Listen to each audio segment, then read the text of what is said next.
Welcome back to the PUBG Mobile Club Open of 2019. This is the fall split, and we are in the South American region. It's semi-finals time. Once again, we're in day 3. All that out of the way, I'm Brainstorm. I am joined, as per usual, by Smash. We are in our final day of the rotation, I suppose. We do have the same group of matches that we'll play through twice to make our way through the semis. So Group F versus Group G today. Then all of the groups will have played half of their 16 games that they take on for the semi-finals. And then we'll eliminate our bottom 8 teams. If you want to stay up to date with all of the action, go head over to YouTube. The PUBG Mobile eSports YouTube channel has all of the VODs, all of the games, everything, both live and after the games. Well, after they've been streamed, you can go and check them out.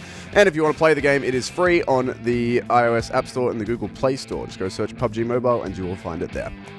Yeah, it's a good time too. We've got a good time today though. F and G, they're the groups in play for today.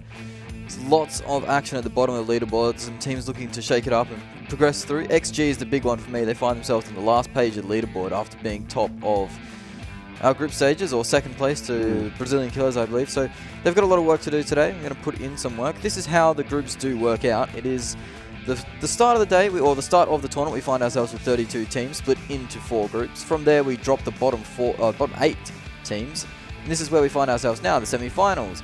24 teams, 24 games. After those 24 games are played, we're going to find ourselves the top 16 teams. Top 16 teams will play 10 matches in the regional finals to decide who goes through. And this is the points system that we're using, and this is how you want. Well, this is what you're going to need to do to stay out of the bottom 8. 20 points for a chicken dinner, 10 for second, 14 for second, 10 for third, 1 point per kill that you gain as well, and of course the points decrease after that third place. So for consistency, you're probably looking at being around the top 5, top 6 mark with a couple kills per game will keep you safe. We have had some teams who've just gone for the, let's get a 15 kill chicken dinner and then do nothing else, and that also works. It works to an extent. As I said, these are the teams in play. These are the 2 groups, Group F, G, and G. Big ones to look out for: 6 eSports, 6-9 eSports. They are the top of this sort of set of teams at the moment. Nova have a lot of work to do as well. They're finding themselves down the bottom. Loops have had a few good games, a few second places, a few chicken dinners. XG though, they're the really big ones. They got 2 or 3 in a row in one day. They got 3 chicken dinners in one day, I believe, in our group stage. Yeah, I believe so. Haven't done a whole lot in the semi-finals so far, but they'll have their opportunity to prove themselves today. They will indeed. I mean, these 2 groups are probably our lower performing of the 3 groups that we have. All of our really hard-hitting teams are in Group E, so bit of a chance for our teams in F and G to move up the leaderboard a bit today, and some of them certainly need it. I mean, we've got teams like Team Solid who are down the bottom, Disturbed, who have not had themselves too great of a time. WarMaster have had some okay results, but nothing really too crazy, so it'll be, I think, a good chance today for our teams to get back into things, get themselves some good points on the board that they are going to need, because we already have the top couple of teams on the leaderboard, particularly first place, really running away from everyone else. It's Influence Rage at the moment, I believe, in first place. They are dominating. They are well and truly ahead of the rest. They're like 150-something points, I think, somewhere around there, 140, 150, and I'm not even sure second place is over 100 yet. No, they're in the 90s. Well, I'm looking today for one team to dominate. This is a lobby that is, you can dominate, because there are a lot of those lower end teams, the teams that just scrape through into the top 24. I'm looking for one of those teams like XG, Nova, 6-9, maybe they come out and they can dominate, find themselves having a really big day and securing their spot in that top 16. Well, that's what they're looking for, because of course we've only got 24 teams now. We eliminate the bottom 8 after all of our games have been played, which will be in 4 days' time. So there's still a fair few games to be played yet. We'll be halfway after tonight is done, but you still don't want to be having any struggles here, as the benchmark is much higher to get out of the bottom 8 this time. We have less teams, so you've got to get more points. And then, of course, once we do get into the regional finals with the top 16, that's one lobby, and we'll just play 10 games of that. So that's going to be super competitive, though. That is going to be incredibly competitive, that final little regional finals. Because indeed. But for now, we're going to get through the semi-finals. So our map rotation for the day will be Erangel, Sanhok, Vikendi, and Erangel. As we are only swapping out one map in the semi-finals. It's the 3rd map that changes between Miramar and Vikendi. The other 3 remain the same. So as usual, a lot of Erangel. We're seeing a lot more Sanhok this time as well, and we've already had one Vikendi day, one Miramar day, so I'll swap back now and do Vikendi again. Yeah, Sanhok is the interesting one, as it's been brought into the pool and it's kind of staying there for the semi-finals. I like Sanhok as a map. It's quite fun. There are a lot of compounds for how big the map is, though, so it can play slowly towards the later game, where teams just kind of bunker themselves up, and if we get those odd circle shifts, then we don't really see that much action compared to other maps, just because there are that many little tiny compounds spread around the map. That being said, it is quite fun to watch compound crashing. Unfortunately, no Brazilian killers today. Center B won't be featuring, so he won't be They were the up to his kings old of the compound shenanigans. crash yesterday. Yeah, he was the Brazilian bulldozer, as I dubbed him, I reckon. Yeah, I mean, if you did miss that, of course, it's all on YouTube. You can go watch it over at the PUBG Mobile eSports channel. But the basic play of it was Center B, one of the Brazilian killers players, would jump in a car and then go compound crash by himself. And then while whoever was in the compound was shooting at him, the rest of his team would come crashing in and they'd be able to take over the entire compound. So won't be seeing that from them today as they are in Group E and therefore not playing in this particular lobby, but we'll see what action we can come up with. Either way, we are looking at Erangel here, 8x8, one of our biggest maps. It's a beauty too.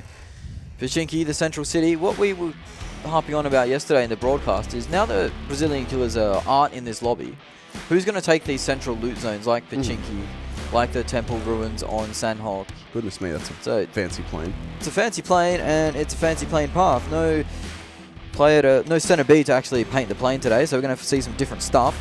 Vikendi is well and truly on the radar for this plane path. It goes all the way to Milta Power in as well. That western coast, though, you might see a few teams drop there as they try and make their way to Georgopol. Nobody looks like they're going to Primorsk just yet. It isn't really favoured.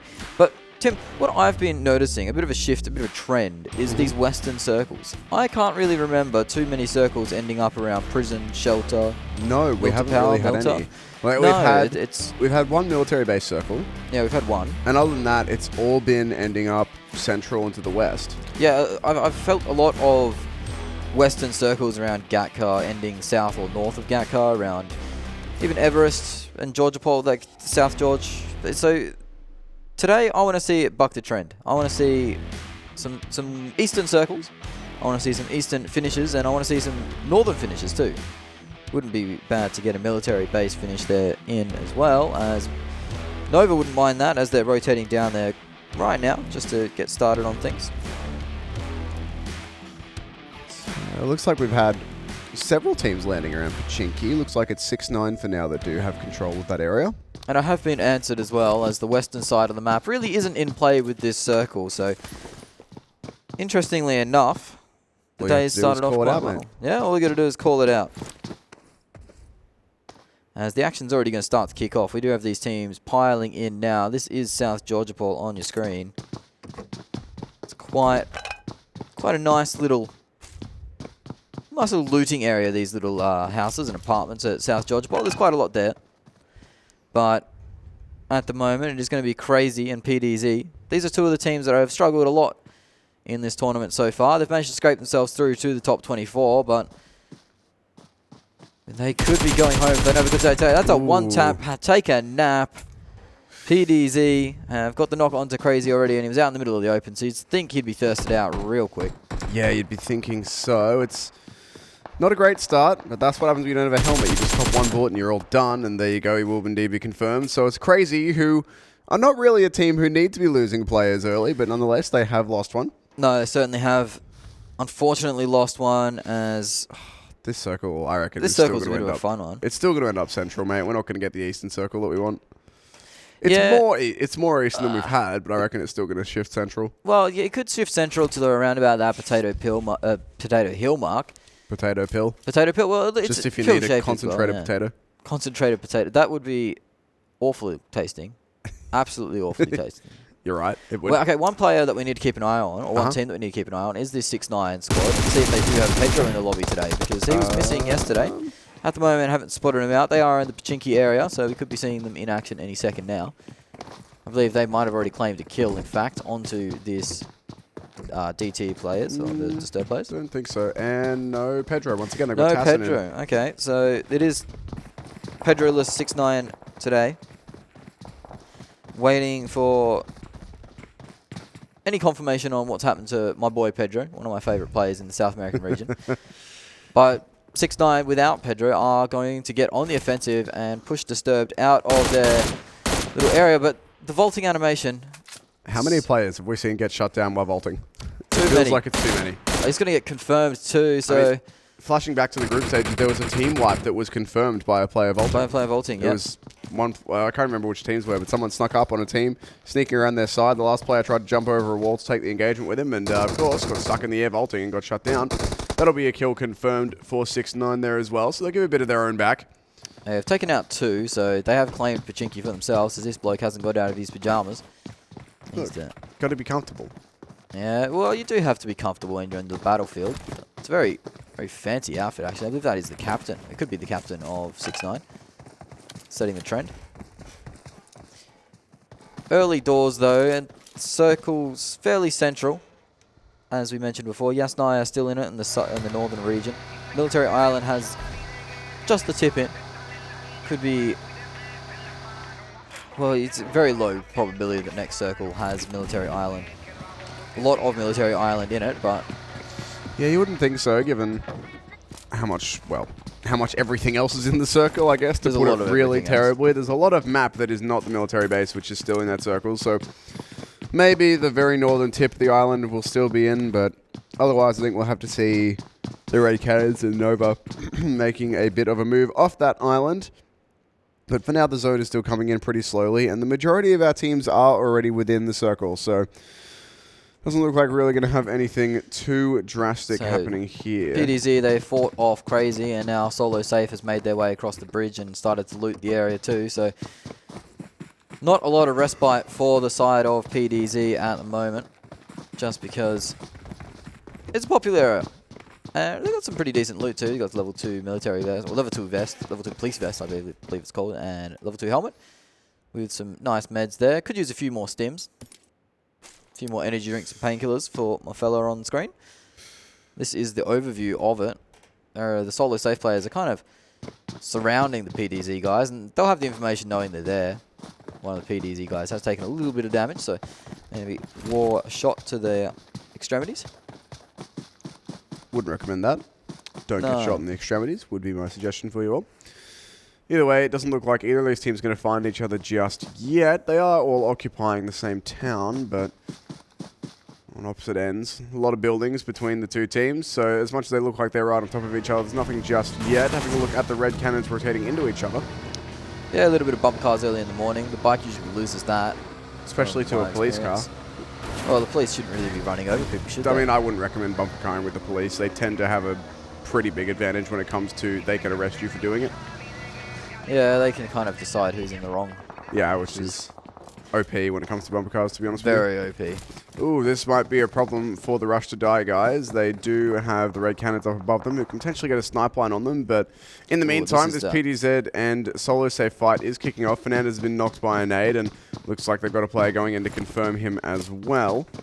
Yeah, Rush to Die have had a player knocked by the Red Canids on that high ground, so that fight's kicking off as well as we see the player retreat up the stairs and get finished off eventually. Solo safe, lose a fella. Rush to Die are getting poked out here as well by XG, so it is a bit of a sandwich situation for Rush to Die. They do manage to revive their player, and now XG are wary that the Red Canids are in the area. Red Canids and XG, two of the teams that I'd look to today to put a bit of a stamp on it. Get some points. This is a fantastic opportunity for them in this lobby to have a really big day as this nade gets cooked up. It's cooking it in the kitchen. Chucks it out. Does knock one. So, unfortunately in those Wizard Towers, there's not a lot of room to move. Or in that house, there's not a lot of room to move. Throwing it from the Wizard Tower into the bedroom there. And XG are going to get very aggressive here. They've already known that Red Canids have knocked one of those players. So, one of those players will potentially be on the second knock. And the one thing they have to watch out for is Red Canids firing at them from on high, but it looks like Red Canids are content to let them have this duel for the moment. XG, they've got a player on the ground floor already, but they're not really committing to this fight just yet. Well, one of the Rush to Die players is very far away doing a bit of Overwatch, so one of the XG guys does get poked to actually get knocked by the side of Red Canids as they try and push into this house to flush out the Rush to Die guys. Red Canids doing Rush to Die a bit of a solid here, laying down some third-party action. Doing them a big favour. They've already knocked two, so XG are going to have to fall out from this one, and they might even cop some more shots here, but I mean, it looks like XG will be safe inside of the Wizards Hut. The problem will be if they're going to be oh, that's a headshot coming through. Because they're going to be able to revive their players, but it looks like they won't. XG, I think, are going to lose two, and there's not going to be much they can do about it. No, those players aren't bleeding out fast. They're only first, or it's really their first knock, their first engagement, so yeah. They will have a little bit of time, but even so, they've got to push these Red Canids away. That's exactly and, I mean, Rush to Die can peek from the far side of the house from Red Canids safely. Like this side of the house that we can see, they can peek from there without taking too much damage because they won't get shot from up on the hill. XG will get some smokes down and be able to get the revive off on one of their players, and given that there is, as you said, a long time on these first couple of revives, the health bleed out is very slow. They should be able to get the other one up as well with some... Ooh, that was close. Some luck, maybe. With some luck and with some decent smoke cover. Haven't seen that come out just yet, as it looks like the circle has shifted. It's very central, very eastern, so Pachinki is just in the middle, or just in the side of it. It's getting cut in half, actually, as Red Canids are continuing to lay down lots and lots of pressure. This is going all wrong for XG, and they're one of the teams that doesn't have the insurance policy of having those big points like they did in the group stages. Yeah, it's... So a poor start for them could be very telling. It's pretty rough for XG, though. They just wanted to compound crash. They wanted to get rid of these guys, and all of a sudden they're getting sniped as well as getting shot at by the players in close range. And look, you can see there, the Red Canids on Overwatch duties up on the hill. They certainly are. That's an incredibly good sight line that they have over both teams here, and it's worth noting as well that if they can get shots into the Rush to Die guys, they'll do it, but Rush to Die, for their part, just sitting in the middle of their house, they know that their problems are kind of being solved for them, and they can worry about dealing with the Red Canids when the pressure of XG is off. Yeah, it's certainly very fortunate for the side of Rush to Die that the Red Canids have helped out here. Unwillingly or unwittingly. Red Canids are pretty much central of the zone too, so that fight they're looking at is on the southern side of the zone the side that will have to move in eventually. Not this zone, but it could be the next. So there's no reason really for them to let up the pressure on that engagement, as those squads will have to move before Red Canids will. This is the average heal from Yakuza. It's only 69.6. This was his group stage damage, so he had a pretty decent performance. We saw some incredible stats out of Center B, who had 500 damage in the group stages. Yeah, it was like 550, I think, average damage well game. behind that. Red Canids now pushing up on another team, as they just go from fight to fight at the moment. Jump around the corner, AK spray, doesn't get the kill. A couple players lost for EVO here, which is not the start they were looking for. They're also one of our teams that has needed themselves a bigger performance today, and they're not going to be getting it, at least off the start, with 2 players already going down. Red Canids, for their part, 3 kills for the day already. They're doing very well at just harassing the majority of the rest of the lobby. XG still with 3 up. It's a fantastic start for the Red Canids, claiming 3 points already in the bag. Have a fantastic position too going into the next circle, or this circle. Lots of options for the teams to rotate in, as the northern side, where Roshawk School are, they are completely free. There is so much room in this circle for everyone to be in. There's no need to fight and squabble too much right now, fellas, but maybe in a moment we'll see some more squabbling. As 9K are moving over a crate just south of Mansion, they'll be able to pick that one up. This is that fight that's going to continue on for quite a while, you'd imagine. You'd think XG have already lost 1 player. At least they've found their way back into some decent cover now, which they didn't have for quite some time. There's Circle. Ooh. Oh, it's a hard Western shift. Really hard Western shift. 6-9 are going to be the ones benefiting from that. They are pretty central. There's a few other teams, though, who are around there as well. Red Canids are in the center of that. Red Canids are fantastic position, actually, but they're going to get a lot of teams rotating in from the east, and that could be their third party. So they need to be a little bit wary now, as teams do start to push in loops, and Team Solid are coming in hot and heavy from that eastern side. So we could see a big engagement coming on where Red Canids are, or roundabout where Red Canids are. As you see, this is the rotations coming through. This is 9K and Loops. Loops firing a lot of shots into the 9K vehicles, but didn't look like they got too much out of it. So with the danger passed, they're going to jump back in their own vehicles and get a move on as well. Zone will be on its way in a couple of seconds here, so we'll move on pretty quick. Looks like Loops will take the opportunity to do some last-minute looting. Doesn't look like anyone's been through this compound yet. Doors are all shut. There is some loot in the ground, so if they want to grab some last-minute materials, they can do that here, and they are actually inside the circle. So if they want to stay in this compound for a little bit, they can. It's unlikely that it will remain in the circle, as they are out on the side, but still a decent spot to hold up for now. Guardians Imperium starting to lose a couple of players. 1 knocked and confirmed. Batman will lose 1 to 9K as well and get a trade. That's Team Solid doing some work on your screen now. Getting 1 kill for themselves, claiming it out.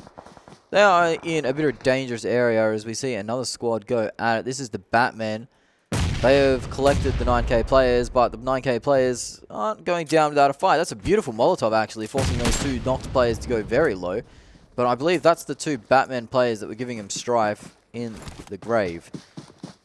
So 9K are going to get a little bit of a reprieve here to get their players up. They should be able to get both, as the Batman will lose 2.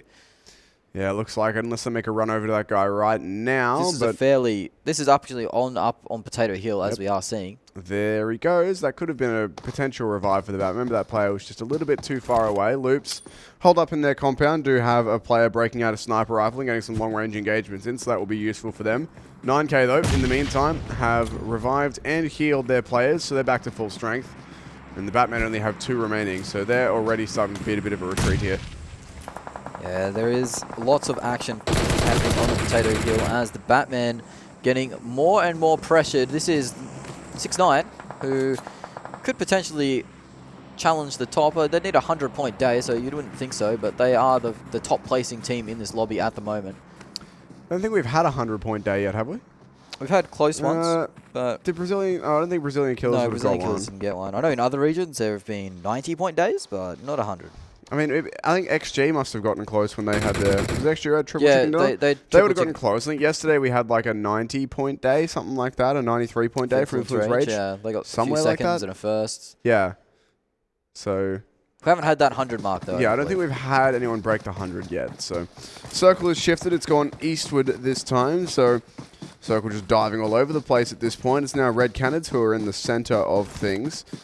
Most of the teams will have to move, though. Team Solid are just in the way in, right on the edge of the zone. Having a look at Myth here from 6ix9ine. 284, pretty long. I think the longest we've seen is 325 so far. But there's quite a few players up around that 300-meter mark, which is a substantial distance to shoot. Certainly is. There's more sprayings coming out. This is the 9K guys. They are 4 strong still. For how long you'd wonder. As EVO, he actually wears one to the pan there, so lucky he had that on. Gotta be very careful if you get hit by the pan. Ooh, EVO out in 16th. Yeah, they did end up running into the Red Canids, losing 2 pretty early on, as we see some players crawling around here. Just gonna try and get the information, block the door. This is PDZ. They are only 3 strong. They came all the way from South George Paul to find themselves here. This is on board with the Red Canids, who have been a terror on this cliff, and they are still in the zone at the moment. They are moving actually towards the eastern side to flush out these kills. Team Solo Safe found themselves there. Team Solid there as well. Crazy is getting punched around or knocked around, and Solo Safe are losing players all over the place as well. So this is the third party the Red Canids really wanted to pull out.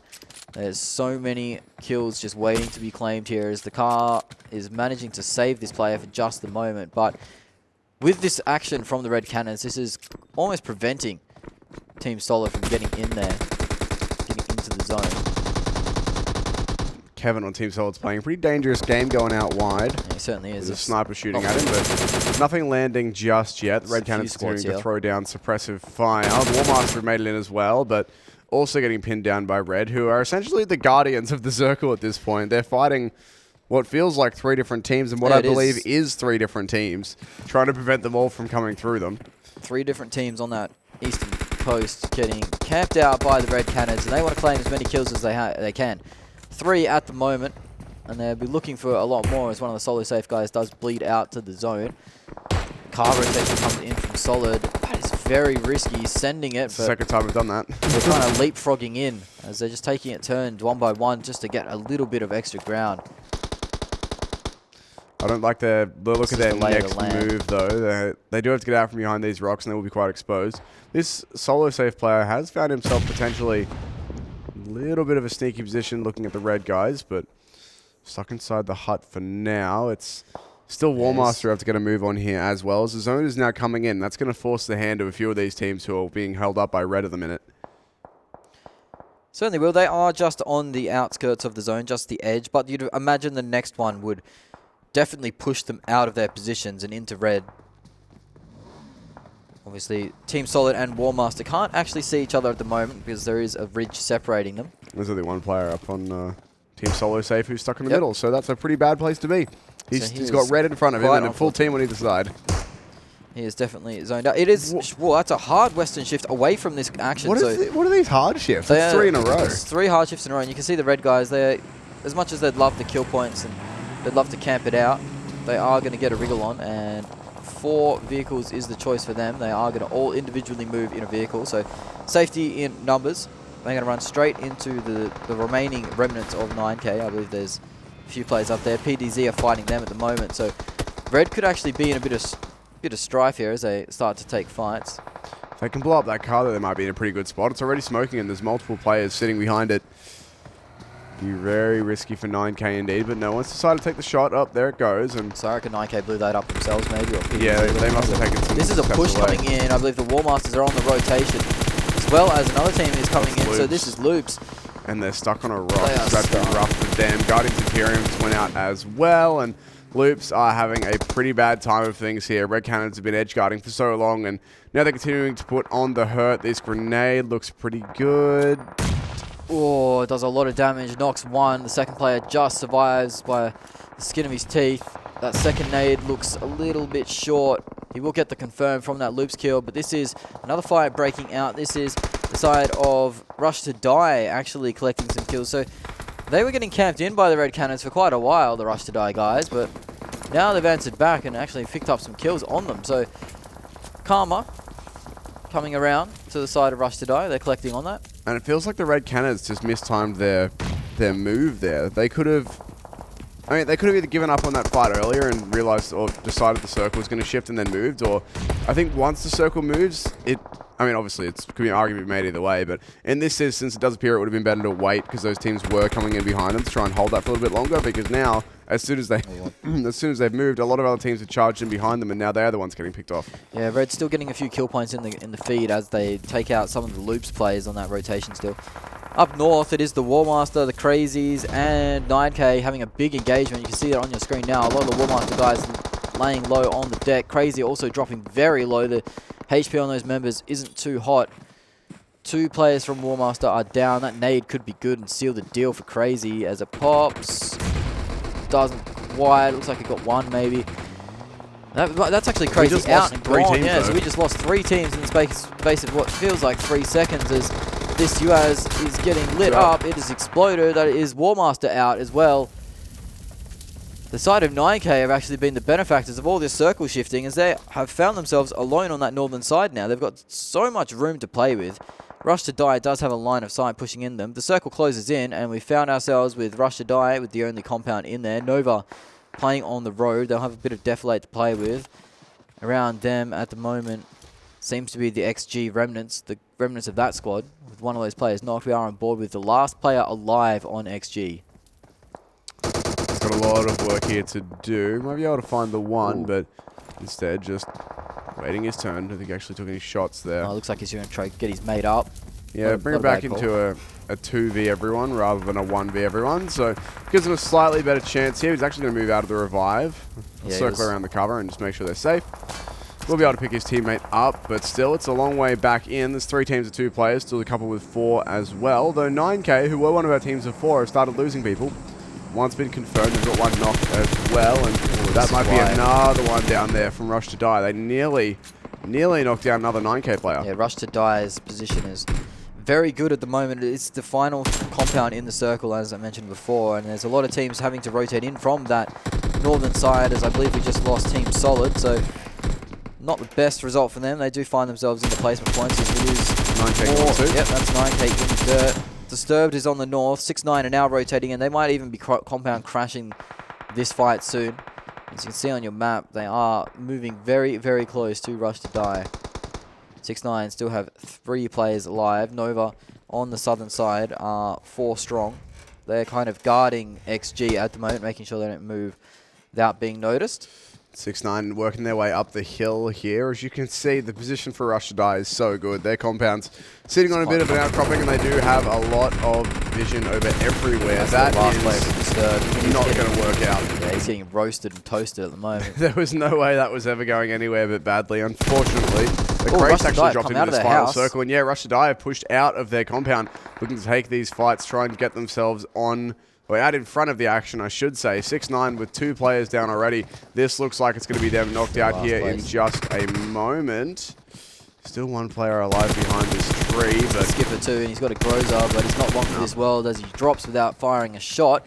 That was actually Nova taking a little alternate angle on that. And all of a sudden, it's down to our final two teams. Nova up against Rush to Die. Rush to Die have mostly given up their compound. They can move back into it, but it's right on the edge of the circle, so they have to be pretty lucky for the circle to stay with them. And at this point, it does look like they'll choose to stay out of it instead. Stay on foot, stay mobile, and try and engage these Nova guys. But this could go either way. Both teams have 4 players out. They've both got some good cover. The circle is just about to move, so we'll see who it favors when it does. But this is very much anyone's game as the circle moves central, so it doesn't favor either team. So it was 100% the right play there from Rush to Die to get out of that compound immediately. It was on the outskirts of the circle, and getting out of compounds can be very difficult. So they found the opportunity, the little bit of a reprieve from the gunfire to get out of that compound.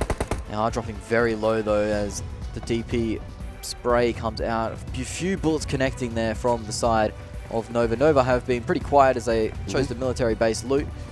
And Rush to Die have been in this area since day one, getting camped out by the red Canids. They now find themselves in the top 2. And with an advantage as they knock one of the players out with a grenade. Nova now on the back foot. That player is isolated as well. He was going for a bit of a wide angle.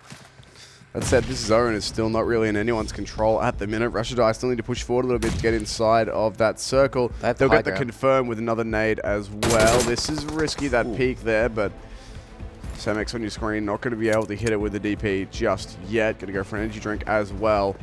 Still, though, an advantage here for RD. Even though they are outside this zone, they do have one player already inside it, and they'll shift their others in as well. So sitting up on top of the hill, they do have a better angle and the advantage of manpower, I believe. Yeah, they're 4 strong to the 3 of Nova. The smokes are starting to come out as Rush to Die have to push down the hill. There isn't much cover there. They will have the high ground, but there's still lots of cars actually for Nova. So if they choose to push up and start blowing these cars up, they can find themselves some artificial cover. Crate claimed by Rush to Die, you'd imagine, as they are using that as cover, essentially. Some nades are being thrown out. That's probably more smokes. Cover the players. HE grade does miss. The fresh level 3s at this stage of the game are going to be pretty big for Rush to Die here as well. Not sure what weapon was in that crate, but they've all got pretty good weapons at this point. It's mainly just the level 3s that are going to make the difference. Maybe a bit of extra health as well if necessary. Both teams will exchange some grenades, but no one finding anything with them just yet. Bit of damage, but not too much more than that. This circle's about to shift again, and I feel like surely this is coming to an end at one way or the other. These teams do still just about have enough cover on the flank of this hill, but that will surely be about to run out here as the circle just about to move. I don't think there's any shift here that can favor either team, as both teams are a little bit spread out. Let's see, Rush to Die are fanning out a little bit and controlling the circle. They control the majority of the circle, you'd think. Well, they definitely do. They control the central shift. It's a bit more central as it is just closing in. Going to be very difficult indeed for Nova to deal with, as they now have to push up this hill into the 4 Rush to Die players who have spread out. They've got themselves a pretty good crossfire set up here. They should be able to team shoot these players as they come up the hill. And Nova, this feels like it might just be them having to, well, not even having to bow out, being forced out here by the circle and by all of the ground that RD already hold.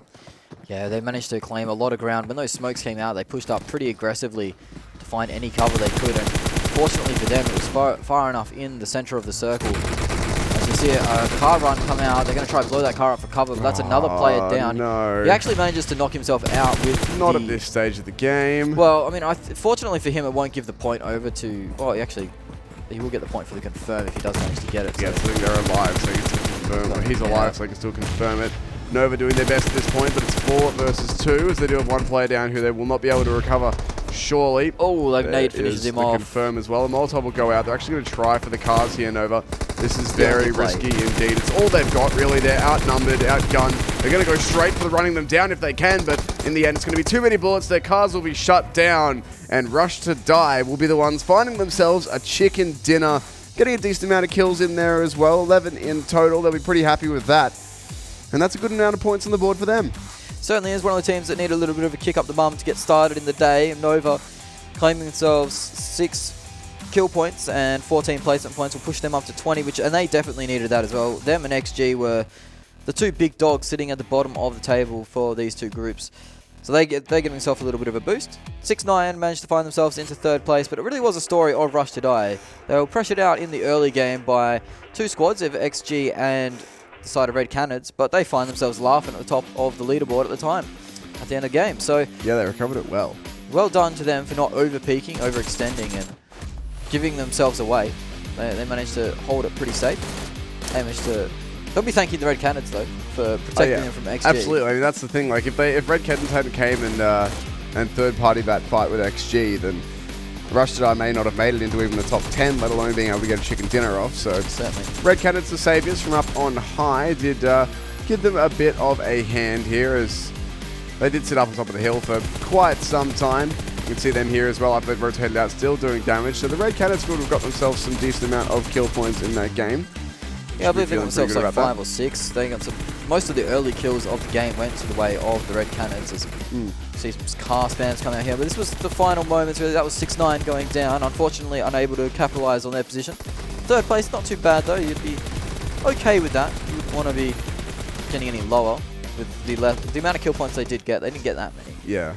So I mean, they'll still be feeling pretty good about how that went for them. But Nova, I think, are the big ones who did get themselves some good points. They were sitting in 18th, I believe, at the start of the day. So they'll be happy with a bit of extra points gained there. And of course, Rush Today, I mean, they weren't doing too badly so far in the semis. I don't think they weren't in our bottom 8 as far as I can see. So no, they were doing better, but the group stages weren't too kind to them either. They were very much one of our sort of middle of the pack teams. They weren't the ones really consistently in the top, even 8, I would say. No. I think they were more hovering around like the 8th to 12th sort of position pretty consistently. So even lower perhaps until maybe the 16 to 24 area even. I mean within each game. Oh, like yeah, 8 to 12 out of 16. But I mean, getting themselves chicken dinner and a good couple of kills, they'll be happy with that. Of course, everyone needs to move up higher in the standings for the semi-finals, as there's less teams and more games, so there's more opportunity for points, and you want to be taking them. You don't want to be ending up in the bottom 8, because of course that means that you'll go home, or well, we're not playing at land, but you get knocked out, exactly that, and then we'll move into the final 16 into one lobby without those teams. So all the points that you can get, all the chicken dinners you can get, especially early on, are going to help boost you up later on. Certainly will, and this is what I was talking about at the start of the day, is this lobby at the moment has a lot of those teams that just scraped through, just managed to get themselves into that top 24. So if one team can take the day by the scruff of the neck and really punish it and get some big chicken dinners and big points, then we could see someone shoot right up, and that could be Rush Today if they continue that form, managing to stay alive, make correct decisions, get out with 4 players alive. This is how the game unfolded, and the points will be distributed. It will be Rush Today taking 31 points for their chicken dinner. Nova 6-9, both getting a nice healthy dose of points with 15 and 20 respectively. 9K go out in 5th, or 6th actually, but grab themselves 6 kills, so they'll be up there as well. Not too bad a game really for a lot of these teams. XG, only the 3 frags, but 8 placement points. Things could be worse for them. They'll get themselves a couple points on board. Team Solid, Disturbed, and WarMaster are all teams who could also do with some points, so seeing them in the top 8 is a nice change. They're in the single digits, but not as bad as the points have been from some of these teams. EVO, Guardians, Imperium down the bottom again. Crazy, similar situation for them despite a slightly better game. Red Canids going out early enough to only get 1 placement point, but 6 kills for them. They have themselves a pretty good game. The kills are pretty evenly spread around this game. There wasn't any real dominator, as 11 kills was the highest we got. This is the points overall. All the way up into 7th place. Yeah, with that chicken dinner, they've found themselves pushing themselves way up now. 31 points they got for that, so that is a healthy boost. And if they continue to have a good day, they could get all the way up into 2nd place, you'd imagine. Yeah, I mean, they're only, 18 points behind that right now, so that's very achievable. Yeah, it certainly is. Very achievable. And that sort of shows you how far ahead Influence Rage has been in the other groups, given that they're 149 points. 2nd place is on 91. 2nd place is pretty easily attainable. 1st is not. I don't think that's going to happen for any of our teams today. Other than that, Loops move up, Nova move up, XG move up. Just a little bit of shuffling here in the bottom or the middle of the pack. Yeah, it certainly is. That's very positive for Nova and XG. They needed to really put themselves back up at the top of the boards, as they are these pedigree teams that haven't really performed so far in semi-finals. This is the bottom end of the board at the moment. You don't see a lot of movement here. You get Disturbed and Team Solid moving up a little bit. Red Canids move down onto the bottom page. Guardians and Imperium have found themselves there too. So these teams need to start getting a little more action in. Red Canids obviously get 6 kill points in that game, 20 overall, but when your kills are outweighing your placements, usually something's a little bit off. Yeah, unless you're Brazilian killers and just have a ridiculous amount of kill points. It depends, right? Like if you have a higher number of placements, like if you've got 60 kills and 50 placement points, I reckon you're doing all right. But when both numbers are relatively low, like we have here, it does show that your team's been getting a bunch of kills very early on in games, but also going out quite early. And if you're Red Canids, I mean, that's a good thing, of course. You do want to get yourself those kill points, but you also got to try and balance that to get some placements as well. As you don't want to be in the bottom half of the leaderboard with like, no, they're at 20 kills. I think the highest on the rest of that page was 11 or something. So they're getting the kills. They've just got to find the placements to go along with it. But either way, that is map number 1 done for us here. And on day 3 of the South American semi-finals, we've got 3 more maps after this: Sanhok, Vikendi, and Erangel. But first, a short break. We'll be back in a second with map number 2.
PUBG Mobile Team Deathmatch.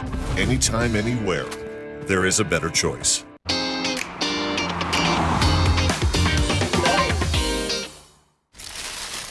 Bursted out, finished up, you'd imagine. Can't really... Oh, don't do it to him. Do it to him. Don't do it to him. I like that. Instead of dancing around the car. Oh. Well, I mean, I like the idea, though. Instead of dancing around the car, just jump in the dancing. 3 seconds after he throws it.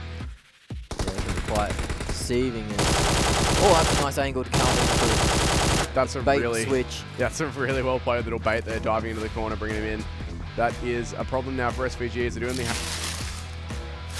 Again, these teams at the ground are really having a rough time, but the only cover they've got is the cover they've been able to make. And 6-9, I mean, they do have themselves a hut, but they're taking so much damage from Rush to Die here. They can barely even rest before going down again, sitting in the open. They're gone. Don't like that from them, and they are... As 2 players from Team Solo Safe have gone down, and there's a third party joining the crash. Yeah, here it is. It's Team Queso. They're all up in the business. They found the right team to crash to. This is the only, the 2-man squad. This player rotating around, running around. He's not long for his world though. He's got so many players chasing him down. He does manage to get a second though, so Axial needs to be careful here. He doesn't want to go down next. Does manage to get the knock, and he'll be able to save his whole squad. That was very... committed at this point. So yeah, here we go. We've got the ace player pushing in front of find some information. He does get 1 knock. There is 1 knock to be claimed still. One of their team solid players has pulled up in a car, but I think he might have to try and run away. As both the team solid players are knocked by the AK-47. And that car is also being sprayed, so we could see.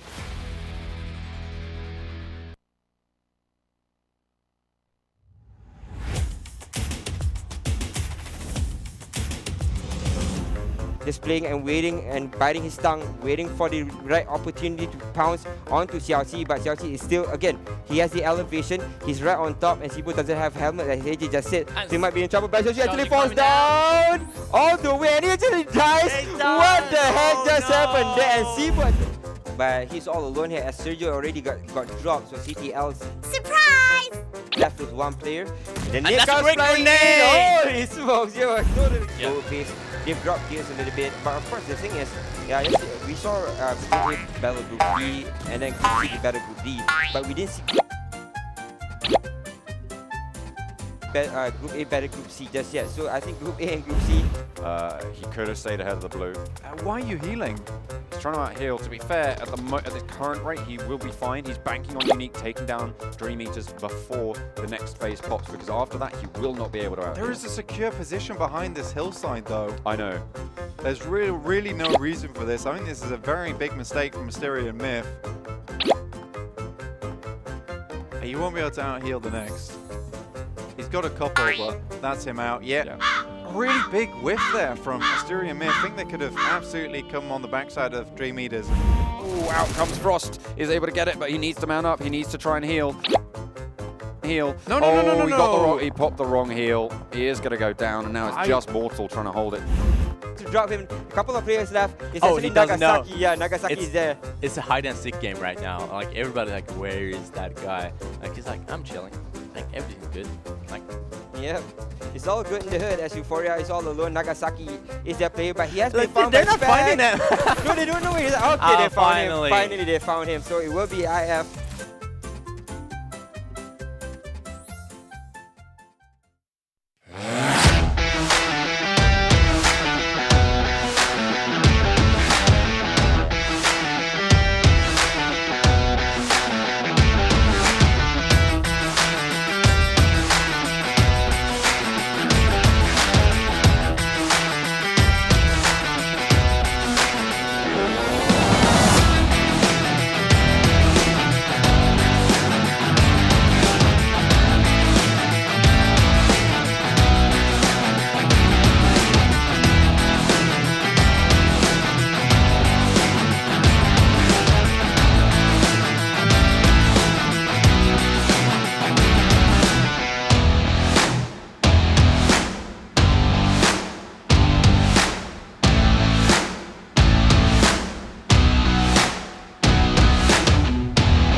Welcome back to PMCO 2019 South American region here in the fall split of 2019. We are in our third day of the semi-finals.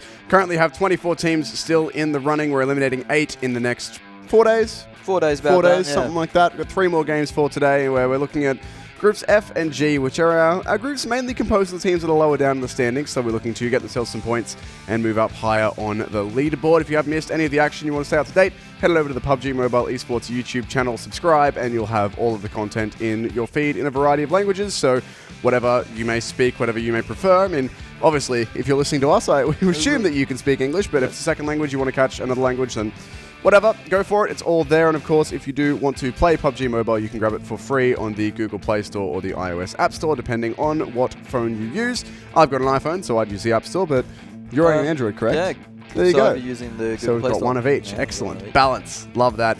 Either way, we have had our first Erangel of the day done. We move into Sanhok, then Vikendi and Erangel again to close.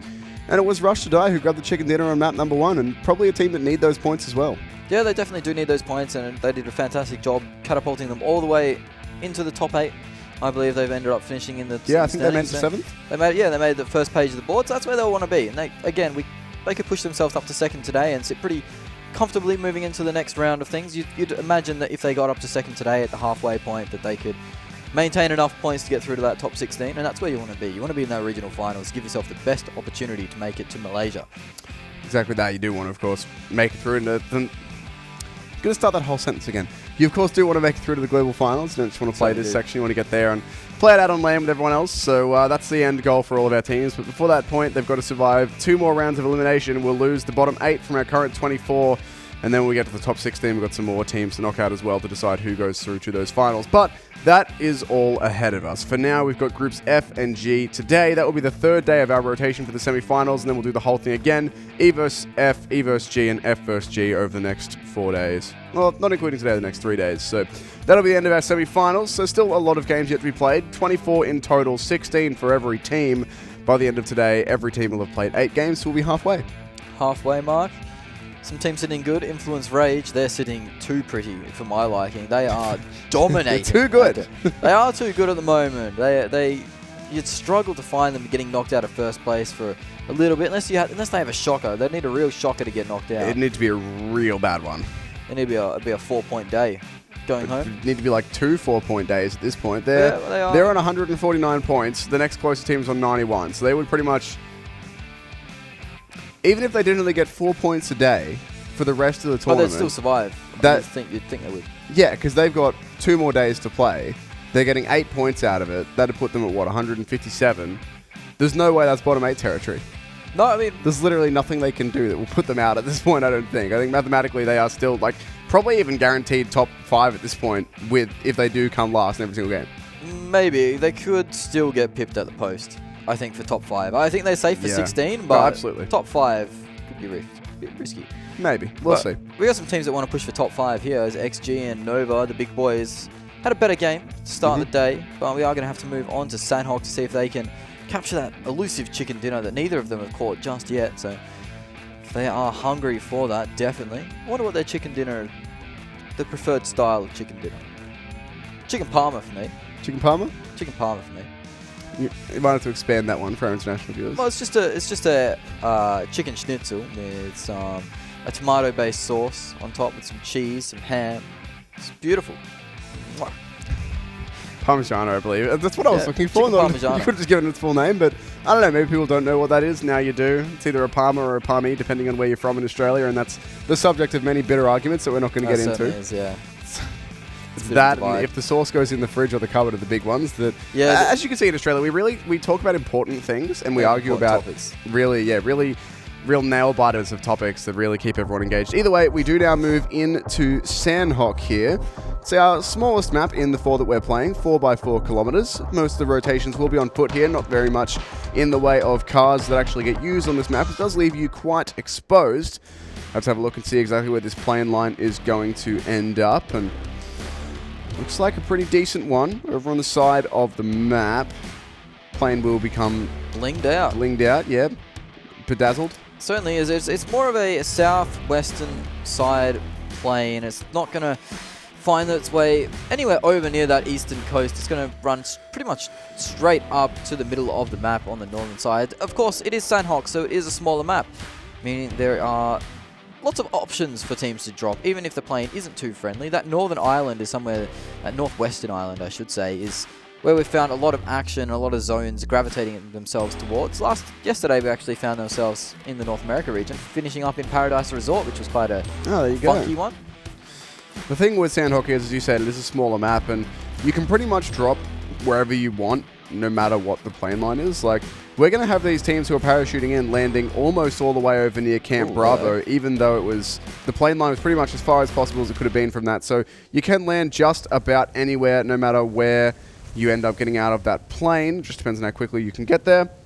As you see here with these Team Solid guys, they're having to spend a lot of time in the air, moving very, very slowly indeed. So while you can drop wherever you want, the thing is you do lose out on a little bit of looting time and potential that you can get anti-aired if someone lands below you a lot quicker, but not something we've seen too much of just yet. 6ix9ine will be on board with here, getting their looting on. Pineham, home to 2 squads at the moment. I know in my matchmaking games that can often lead to a bit of early trouble, as I believe EVO is with them as well. So EVO haven't had the hottest start of the day. They ended up going out pretty much in last place. I think they were dead last. Ran into an angry Red Canids roster, which didn't let them move an inch. 6ix9ine had a decent finish. They finished up in 3rd place in our first game, so they'll be looking for a repeat performance or even better, perhaps, as they've had a decent enough start to the semi-finals, but they have spotted the fact that there is another squad there, so they would just rotate away, not taking those early engagements. This is another hotspot of the game. It's a booty C. Red Canids have found themselves looting in amongst that. Still don't know how I feel about you calling it that, but I've resigned myself to it at this point. Red Canids will be the only ones inside boot camp or booty C itself, so they'll be able to get some pretty free looting on here, as the Rush to Die guys are victors of last game. Don't look like they really want to stick around here at all. They're already on their way and moving. Certainly are. It's pretty much on the outskirts of the circle of the boot camp, so we already have our first knock come out. That is Disturbed, getting one of their players taken out by Team Solid. The circle is quite a rare one. Quarry finds itself to be pretty much central of the circle. You don't see that every day of the week. See, you've called out that we don't get many Eastern Circles, and now we've had 2 Eastern Circles in 2 games. Or at least Eastern Starts, I should say. Eastern Starts, it did end up moving west on our previous game, but hopefully for this Sanhok map it will stay Eastern, and we'll find ourselves in something like Kampong would be a good finish. The Quarry, it's not bad. There's a few nice places to finish up there. Lots of hills, lots of deflate to play with. So teams can get real up close and personal, as there's some up close and personal action here as 9K again will get one of their players knocked by the Disturbed fellas, who did lose a member early. This will be a free confirm as well, as there's nobody else in 9K close by. The QBZ and the Mutant fit out, which is quite cool. Mutant's a pretty nice sounding gun. Not my favourite. That's what matters, isn't it? It's what the gun sounds like. The sound and the feel of the gun is pretty important, but Mutant sounds great, feels rubbish. Well, so it's ticking one of the boxes. Exactly. It's halfway there. It's got to start, yeah. It's living on a prayer. I apologise. Either way, it's 9K who've started themselves off with a 1-player deficit. Yep, certainly have. A fair way off by himself as well, that player they did just lose, which is not what you want. They're now going to get all 3 into a car, and this is one of the first times I can remember that we've actually seen a car in use on Sanhok. Normally teams will avoid them, as it is one of our smallest maps. You can rotate on foot around it pretty comfortably, and of course when you're in a car you're making a lot of noise and you're quite a big target, but 9K are going to go for it, as do have a bit of a way they want to travel, obviously, moving towards the center of the circle at the minute. Having a look at Team 6ix9ine now, they've found themselves some lovely little huts by a lake. It's a pretty picturesque place to hang out. I'd be pretty happy holidaying there, as long as, there wasn't currently a game of Battlegrounds being played. No, the Battlegrounds thing kind of ruins it for me as well. Ruins the holiday destination, but apart from that, it's pretty nice. It's a pretty picturesque map. I'd go for a holiday in Sanhok if it was... Yeah, me too. Populated by civilians and not people looking to shoot each other. Yeah. It's probably one of the prettiest maps, I think, that we have. Yeah, it certainly is a bit of a pretty destination. I don't think I'd holiday too much in Miramar. I mean, we already live in Miramar, essentially. It's just Miramar's slightly more Texas-like. It's like Texas, Mexico type vibe, whereas... Australia, unfortunately, for us, is just a hot desert for the most part. Yeah, the majority. Batman here taking some fire from EVO at range, but they'll be okay for now. It's Disturbed with their second knock and confirm of the game. It's Duck who's gone for Team Solo Safe, who was one of their big clutch players yesterday. He's been knocked out incredibly quickly and confirmed as well. So Disturbed starting off a lot better. They're also having a strange split here, as there are Disturbed players on both extremes of the circle, the north and the south. So maybe they found themselves... Well, I mean, Leo was the one who found that 9K player super split up as well. And so, he might be able to grab that crate and then go link up with his boys. Doesn't look like there's anyone else down there, so... Yeah, that's a bit of a way to go. He might need a vehicle, actually, to rotate all the way north to his fellas. Might have been a player AFK in the plane and fellas had to drop late or something. Looks like there was possible. A missed call or something along the lines there. Or it's just a 900 IQ strat that we're not thinking of, which is also very possible. Well, we've seen it before. Teams try and spread out, do that 2-2 split. Yeah, it never works, yeah. Yeah, it hasn't worked too well. I mean, we have seen it work a couple of times where a team's been able to bait in, like they'll, I'll see it, an enemy team will see two players and think, great, we can kill these guys, and they get crossfired by the other two. So, like, yeah, that works. The bait and switch occasionally works, but on the drop, the higher percentage play certainly has remained to be all your players together. Particularly, on drop, the majority of it is full teams dropping together. So we'll see how it's going to go at the end of the day for those Disturbed guys. They currently found themselves 2 kills, which is more than the rest of the lobby, so they're doing all right. Circle's moving in very slowly. It is Sanhok, so Circle takes a little bit to get going. As Rush to Die have already found their first knock of the game. That is quite a while away, as they're getting lit up in return. Don't think they're going to be able to get the finish onto the Red Canids player. He's, as you see on your screen, being revived. Red Canids in a bit of a rough spot, though, as another knock comes out. Rush to Die are putting the pressure on. That's the furthest player away that got knocked as well. So that was the Overwatch player, the security policy almost. So this could be Rush to Die pushing in, feeling aggressive. And they have a flank too. They have a player running around on that southern side of the fight. The grenade in there as well, just to draw the attention away. It's a little bit too deep, but that's the thing, the more noise that these Rush to Die players make, the more that they can mask the presence of Gabriel here, who is trying to sneak up on that Gabriel flank. doesn't know, though.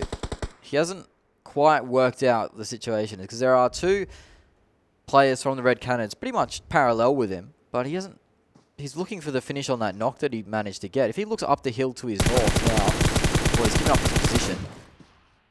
Oh, he's very close to these other Red Canids players, the more front Red Canids players. So he needs to be careful of them cresting the hill, but he's just going to fall back to his team. Doesn't get the confirm on that knock, so he's going to have to fall back and just bide his time now. Red Canids doing, well, a reasonable job here, having not gone down to this yet. It was a very risky situation, and it still is. They're still pinned down behind this rock, but so far they are avoiding the majority of the damage, as the WarMaster boys are getting stuck in to PDZ there as well. PDZ have lost a lot of players, actually. I think that's got to be 2 or 3 down, given how many times we just saw them in the kill feed. Yeah, it's not looking fantastic for PDZ. They are stuck between a rock and a hard place. Crazy are in the area as well, in the neighborhood, as we are seeing the final circle, or the final moments of this first circle. As Red Canids are still peppering the top of that hill, not letting Rush to Die get away with anything for free. Red Canids on fire with the kills in the first game. Couldn't quite get the placement points to back it up. Circle rapidly approaching. You'd expect it to pop in about 5 seconds. It's a big kill, 272 meters. It's not a bad one. Pretty reasonable distance. You'd probably be struggling to find yourself hitting that sort of distances here on Sanhok, as there's a lot in the way on this map, between all the hills and the huts and everything, as this is one of our most compound-heavy maps. There's a lot that will get in the way of these super long-range kills, but on maps like Erangel and Miramar, Miramar especially. Live the dream. Incredibly. Yeah, Miramar is incredibly long. There's incredibly long and open sight lines looking across just big patches of desert, essentially. So That's a very far eastern shift, Tim. That is very far eastern. It leaves a lot of water in play too. Kampong. So that's going to be probably like a Kampong sort of finish? Well, maybe just the west docks. of Kampong. Yeah, just west of Kampong, because it's got to shift when you think about it. It's got to shift east to get away from the water and slightly north as well to get get more away from the water down near cave Loop's and whatnot. looking good, so actually. Loop's looking very good. yeah, right Loops now. are looking like they might end up being pretty central here, but the rest of the circle, or the rest of the lobby, I should say, is on their way in. Crazy actually had the safest rotate here as they're coming in through the very northern road up on the coast, so they're going to be feeling pretty good with how everything is going. Still, though, it's going to be a bit of a risky one here. Disturbed, they've still got a player waiting down by Camp Charlie. 2 players behind the boot camp, so they might actually just send their 2 players down along the river and try and meet up with Leo down there. The crate is still there. I can only assume that he would have looted it at this point, given that he's been sitting there in the same area as it for 5 minutes. You'd assume that's been done, and this is probably for Batman. Yeah, XG have come in behind Batman and picked up the first one. Batman didn't have the best first game either. One of our teams did pretty well in the groups, but couldn't translate that into the semi-final play. As XG are just moving around now, they're spotting more of these Batman players cowering behind rocks. As that one Batman player left alone in the dirt, he'll probably bleed out, and that will be a point for XG. They definitely need that. I've just wanted to see one of these teams just really dominate the day, and Rush to Die might be the only chance for that, as they were the only team to progress past 10 kills to get their chicken dinner. I mean, that said, it's like they played the last part of their chicken dinner really well. Like the fight they had with Nova, they did play really well. They did. But it wasn't like they were dominating the entire lobby before that. They did get a whole bunch of kills, but Red Canids were the one who had control of the kills early on. They had control of half the map, and they just got undone by some unlucky rotation and timing with like 3 teams chasing them essentially. But we haven't really seen one team do the Brazilian killers thing where you're just slaying out the entire map and continuing to do so into the final circle. So we'll see if this is the map where we do get that. We're of course looking for XG, these boys on your screen, to have a much cleaner and higher placing performance. They get 3rd out last time, but wasn't the highest of kills for them. So hopefully we'll see a bit more out from them this time around.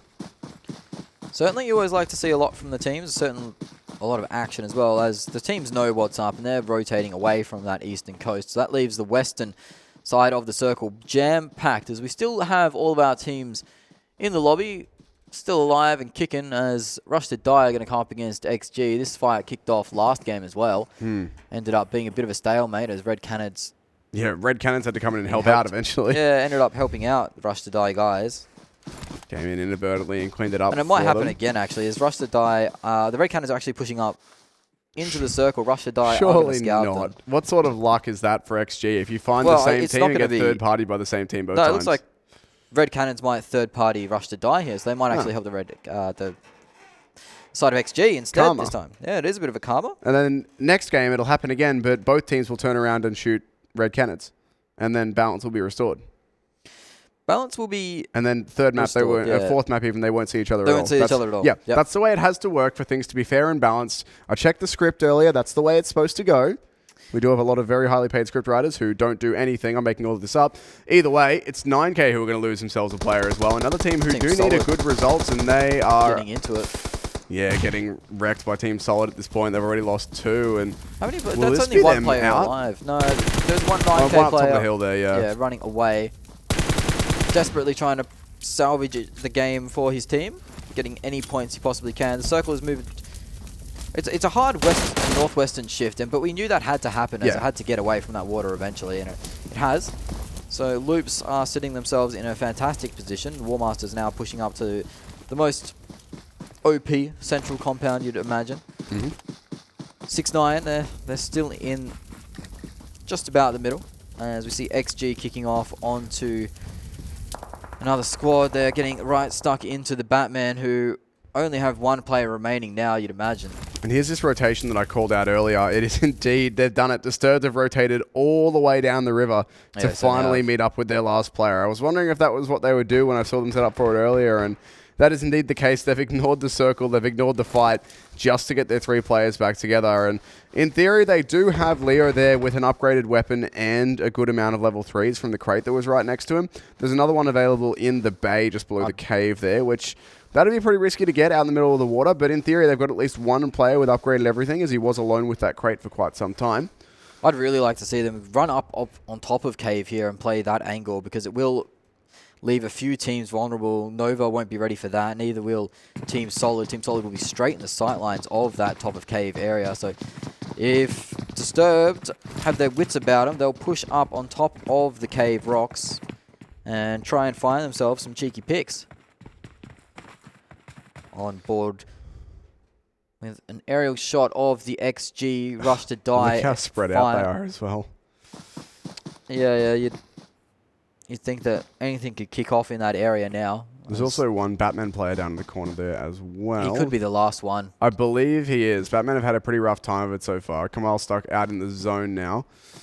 And Paris knows he's out there, of course. They did have an engagement with the other Batman players earlier, so they'll be well aware of where he is. And XG themselves are actually outside the zone with a few of their players, just essentially trying to edge guard this Batman player. Yeah, they don't want to give that point up for free. That's their point in their minds. They want to be able to claim that one. Mine. As the spray comes out, and it will be Batman dropping out in 16th place. XG to put them there. So they've claimed 4 kills now. Mm-hmm. And that's a better start for them. Of course, the placement points still leave a lot to be desired if they do go down here, as we only lost one team in the first 16.5 minutes of play here on Sanhok, but still a fair bit of time for them to work with, and getting a team wipe up early will be a nice little boost to the confidence of XG, who will want to have teams up higher. There's Nova getting involved now with the QBU, having some shots at range with the DMR. It's a good little gun. Well, not so little, actually. It's actually, it's a big boy. It is a big gun. Not Even so being little. a bullpup, it's still one of the bigger guns. It's a good unit, as it is DT who found themselves up on top of that cave area. So, unfortunately, they poked their heads out a little bit too much and got it tapped off by Nova, but they'll be able to recover, as that is a level 3 helmet that has taken a lot of damage. So, it won't be too useful for very much longer. You'd imagine one more tap and that helmet will be gone. Circle about to close in. You'd expect Loops to be in the best position, but it could hard shift towards that quarry. That would be a very fun ending, wouldn't it? A very hard shift towards the quarry. Very exposed. A lot of weird firing angles around the quarry as well. Let's see. Circle just about to move as the zone will touch it. And it's a quarry circle. All right. Fantastic. It's going to finish up in the quarry area, you'd imagine. And that is a lot of area that teams won't want to dip down into. That's the problem. Teams don't want to get in there. As soon as you go down into the quarry, there is a few scattered bits of cover if you're fighting other teams who are in the quarry. But if there's teams up outside the quarry on the rim, they're going to fire down in, and that's going to be a pretty rough thing to avoid, especially when you consider that if you're in the middle of the quarry, you're going to get shot at from all sides by the other teams outside. So XG and not Rush looking to die. too good. They were trading blows as we see more action. Mixer is locked down here at very long range by one of these EVO players. Yeah, the EVO were shooting from across the way, helping out XG. So it seems like everyone in this lobby is having a go at helping out XG. I mean, helping out Rush to Die versus XG.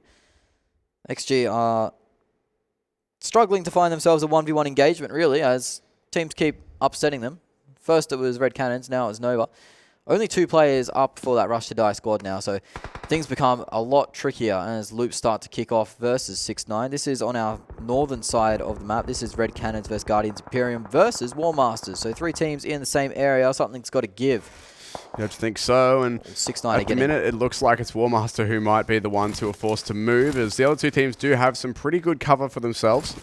So now 6-9 are being forced into the grave, essentially, as a few of their players have been knocked and confirmed. There's only 2 up for them now, I believe. Yeah, they did just have another one go down to a DMR shot. Nova, there's a Nova player, I can't remember who it is, but one of those Nova players is the DMR, the QBU, and he's getting some big value out of it. Crazy getting some shots into loops there as well, actually dropping 2 players. There you go, it's Samix who's doing the work with the DMR there. And that's some pretty good damage coming out from all of these teams. Crazy, of course, are one of our teams who are right down the bottom. They really need themselves some good points here as we do move towards the halfway point of the semifinals at the end of the day. It's not too late to turn it around just yet, but this is the story we were telling in the group stage. We don't want it to be too late. You don't want to have these teams where, of course we will, it's the way of it. You know, someone's got to lose, but we don't really want to have these teams relying on, you know, that last day massive clutch performance that we did see in the group stage. It'd be nice if we could have everyone pick it up and keep it all competitive. Because ideally, for us, right, of course for the teams, it's what it is. But the dream for us is that we don't know the last date until the end of the final day. Certainly is a dream come true. We don't know if everyone's got everything to play for on that final day. It makes it very exciting. This is Crazy spamming in onto Loops. He's not going to be able to find the angle there as Nova continue to dish out pain with that QBU. The side of Disturbed, they got pushed out of the way by Nova essentially. Nova ended up in a position where they could edgeguard them as this Loops player is seeing a lot of action. Does manage to get one with the AK spray, getting the headshot. It's fantastic when using that 7.62 weapon. Another Crazy player pushes into his demise though. You can't push up that ramp. You're leaving yourself exposed to so many angles, and he found that out the hard way. As another Loops player was ready to help his brother out as soon as he started getting aggressed on. So now Crazy, after that poor push, find themselves with only 2 players up. They will be able to get the revive on one of them. So eventually they'll have 3, but Loops have kind of played them like a fiddle here, pushing them into crossfires. Very late in the day, of course, to still have this, or late in the game, I should say, to still have 14 teams up. So something's got to give pretty soon. The circle has moved up and to the west. So half of one of those quarries is in play. There's a lot of teams, though, on the other side of the quarry, on the western edge. Look at them all moving up there. It's going to be pretty ugly there. Nova, EVO, all around that area. XG there as well. RD on the northern side. That's this fight that we were having a look at just before. On the other side of things here, Crazy up against Loops. Crazy already with 2 people down. This has actually come down to a 1v1, and I think that's worked out pretty well for so far for this MZK player. There's still someone else from Loops, though, up the top of the hill. So Crazy not with a reprieve just yet. And yeah, MZK's in the zone at this point. There's not much he can do. That will be Crazy bowing out, unfortunately. Although Loops will lose a couple of players for it. Yeah, it certainly will, but end of the day, they stay alive, and that's what matters as we find ourselves jumping into the quarry. It is quite a risky place to find yourself at the end of the game because there is high ground all around it. So Red Canids are finding out the hard way as one of the players does get knocked by RD on the high ground, I believe it was. Got to be very, very careful. That said, this raised bit of, I don't even know what you call this, raised bit of rock in the middle is working out pretty well for the Red Canids here. It does give them a pretty even firing line with the other teams outside, so at least gives them a chance to return fire back, and they are spraying down WarMaster. The zone moving in on them as well. That's going to be a bit of a problem. As we have a good look at the alive meter, still 10 teams, but so many with only 1 or 2 players, and we did just say goodbye, I believe, to not quite to WarMaster. We just lose someone, but I didn't say who. I don't mind, we didn't. It just reshuffled because someone lost a player. Never mind, I've been bamboozled Look by at all these solos alive, though. Goodness me, yeah, it's, what, 5 teams 5, with there solos was up? 6 before, one just got knocked out. Yeah, 5 teams of solos now. Rush to die with only 2. XG and EVO, Red Canids, maybe if they can get some reses off. This is their game to take. They've only got to win 1 or 2 good team fights, and from there it's just picking up on solos. It certainly is, as Red Canids are finding themselves with the blue at the back. They have to push in a little further into the quarry to find themselves some safety from this blue, but at the moment they're okay as this last 9k player drops very low to the spam from the Red Canids player. The Red Canids have managed to revive all 4 players, and you see them pushing up to this cliff face now. That's a nice little find, a little med there. Rush to die are getting spotted out. Red Canids might be able to secure the kills here. Doesn't look like they will, as teams all over the place dropping. There's still 4 solos up, so there's players from actually the top teams are starting to get knocked as this EVO versus XG fight is kicking off quite hard. There's 2 players from EVO on the ground. One of the XG players has been fully confirmed, so that's going to please the Red Canids. Exactly that. There is only the 3 teams of 4 here, so things are looking, well, there was even, actually lost one now, but Red Canids, if they're able to confirm a few of these players that are knocked for EVO, then all of a sudden they'll be the ones in the driver's seat. We still have 2 solos left, but the solos now are starting to get picked off, so we have 5 teams left. There goes another player from XG as well. So Red Canids, they're feeling pretty good right about now. They've got a decent position here. You can see them on your screens. They just need to win gunfights against essentially the other 2 teams, and they'll be fine as XG are continuing to have problems. This Team Solid player is ways away, so you wouldn't expect him to trouble anybody at this point in time. He's on the right on the edge of the blue.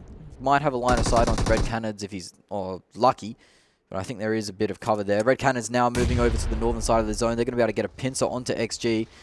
They're spreading out a lot and fanning out to find as much area inside that circle and dominate it as possible.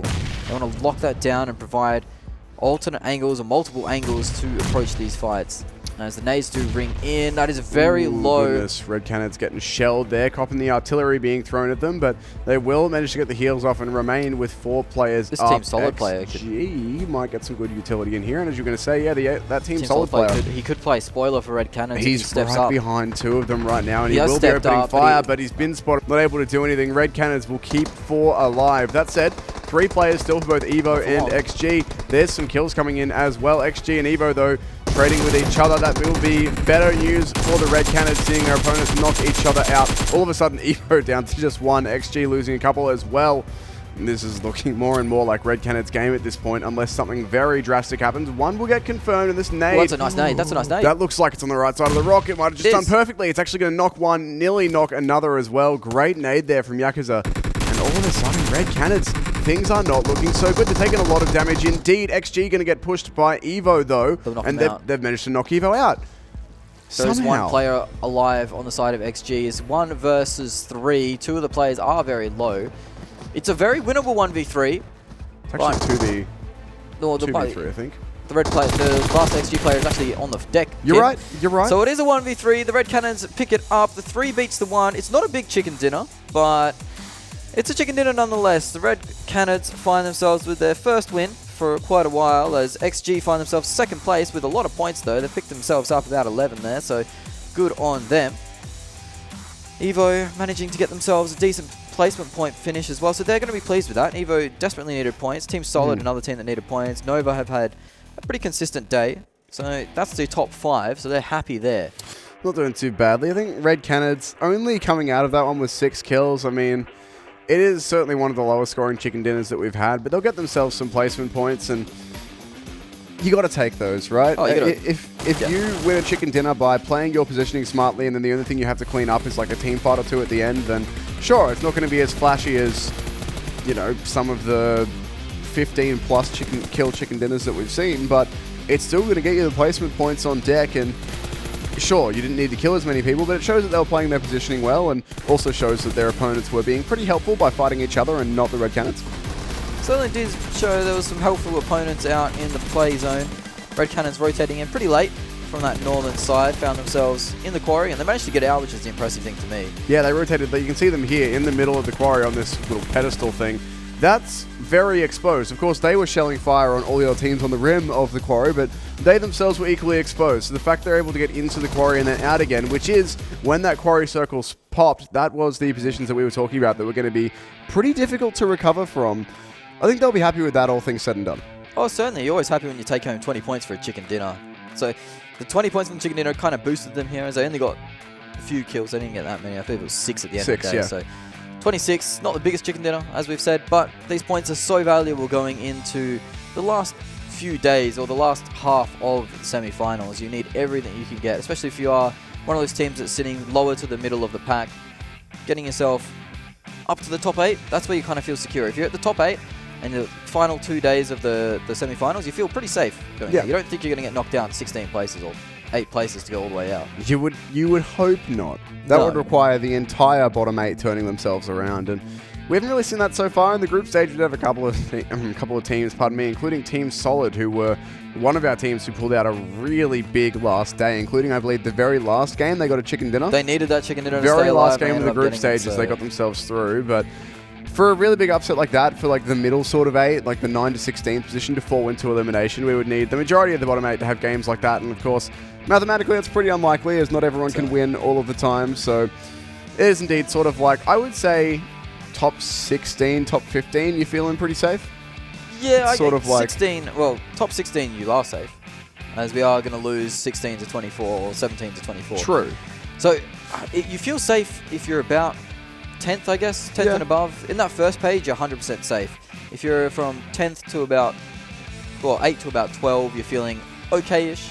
But 14 to 16 or 12 to 16, you're... It's a bit spicy. Bit spicy. You might want to... Don't leave it too late. You want to be playing on the last... Or you don't want to be playing on the last day and be really...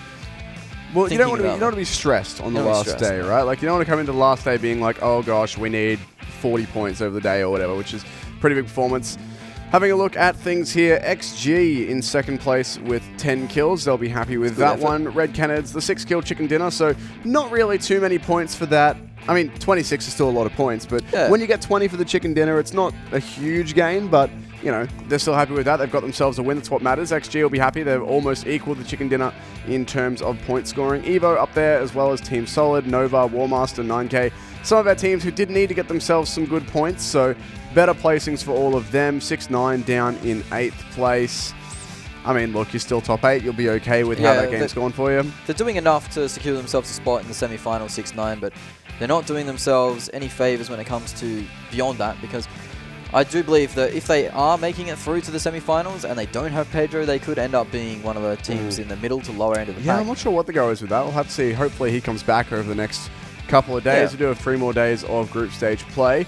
Having a quick look at the overall standings here. Rush to Die and 6-9 will move themselves up into 4th and 5th with 2 less games played. So we should, I would say it's pretty, well, it's almost guaranteed that we'll see Brazilian Killers pushed out of position. As both of these teams have been consistently playing pretty well, I don't think they will be finishing up in the bottom 8 anytime soon. We've got 2 more games. Over an XG First on should the still right. be placed. Should still be safe. XG moving up as well into 12th. They're doing pretty good. Red Canids as well with that chicken dinner find themselves moving up. So XG, Nova, Red Canids, 3 of the bigger teams from this set of groups, is finding themselves moving up quite rapidly now that they've got their chicken dinner under the way for one of them. The other 2 have been placing pretty solidly. XG came second that game. Nova were about 5th place with a few kills too to their name, about 6 or 7 or 5, sorry. So they're moving up. Bottom of the boards, Team Solid, EVO, they find themselves moving up. EVO secured 3rd place that game with a fair few kills, so they're going to be happy. But this is the teams that will be going home if it stays the same. Crazy, PDZ, and Disturbed have been here quite a bit. We've seen them at the bottom pretty much the whole time. They did manage to get a bit of a clutch happening in that group stage to be able to pull themselves through and make it to these semi-finals in the first place, but there's a lot more to be done. We just haven't really seen too much, pardon me, too much out of them at all, really. They've just been getting overrun early on, so let's see if they can turn it around. But we've still got 2 more games for the day. We are not quite halfway through the semi-finals. We've got Vikendi after the break, Erangel to finish the day. But, of course, before all of that, we do have to take that aforementioned break. So we'll be right back with you with Vikendi after this.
Finished up, you'd imagine. Can't really. Oh, don't do it to him. Do it to him. Don't do it to him. I like that. Instead of dancing around the car. Oh. Well, I mean, I like the idea though. Instead of dancing around the car, just jump in the dancing. 3 seconds after he throws it. yeah, it can be quite deceiving. And oh, that's a nice angle to come into. That's a Bait really switch. Yeah, it's a really well played little bait there, diving into the corner, bringing him in. That is a problem now for SVG as they do only have. Again, these teams at the ground are really having a rough time, but the only cover they've got is the cover they've been able to make. And 6-9, I mean, they do have themselves a hut, but they're taking so much damage from Rush to Die here. They can barely even breathe before going down again, sitting in the open. They're gone. Don't like that from them, and they are. As 2 players from Team Solo Safe have gone down, and there's a 3rd party joining the crash. Yeah, here it is. It's Team Queso. They're all up in the business. They found the right team to crash to. This is the only, the 2-man squad. This player rotating around, running around. He's not long for his world though. He's got so many players chasing him down. He does manage to get a second though, so Axial needs to be careful here. He doesn't want to go down next. Does manage to get the knock, and he'll be able to save his whole squad. That was very committed at this point. So yeah, here we go. We've got the ace player pushing in, trying to find some information. He does get 1 knock. There is 1 knock to be claimed still. One of their team solid players has pulled up in a car, but I think he might have to try and run away. As both of the team solid players are knocked by the AK-47. That car is also being sprayed, so we could see.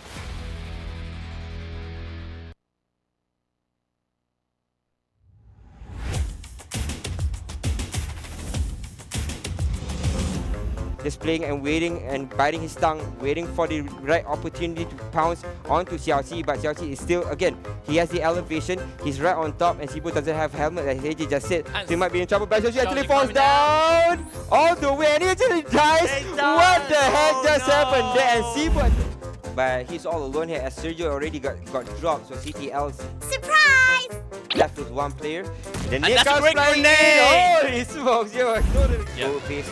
They've dropped gears a little bit, but of course the thing is, yeah, we saw Group A battle Group B, and then Group C battle Group D, but we didn't see Group A battle Group C just yet. So I think Group A and Group C. He could have stayed ahead of the blue. Why are you healing? He's trying to out-heal. To be fair, at the current rate, he will be fine. He's banking on Unique taking down Dream Eaters before the next phase pops, because after that, he will not be able to out-heal. There is a secure position behind this hillside, though. I know. There's really no reason for this. I think this is a very big mistake from Mysterio and Myth. He won't be able to out-heal the next. He's got a couple, but that's him out. Yeah. A really big whiff there from Mysterio and Myth. I think they could have absolutely come on the backside of Dream Eaters. Ooh, out comes Frost. He's able to get it, but he needs to mount up. He needs to try and heal. No, he got the wrong, he popped the wrong heal. He is going to go down, and now it's just Mortal trying to hold it.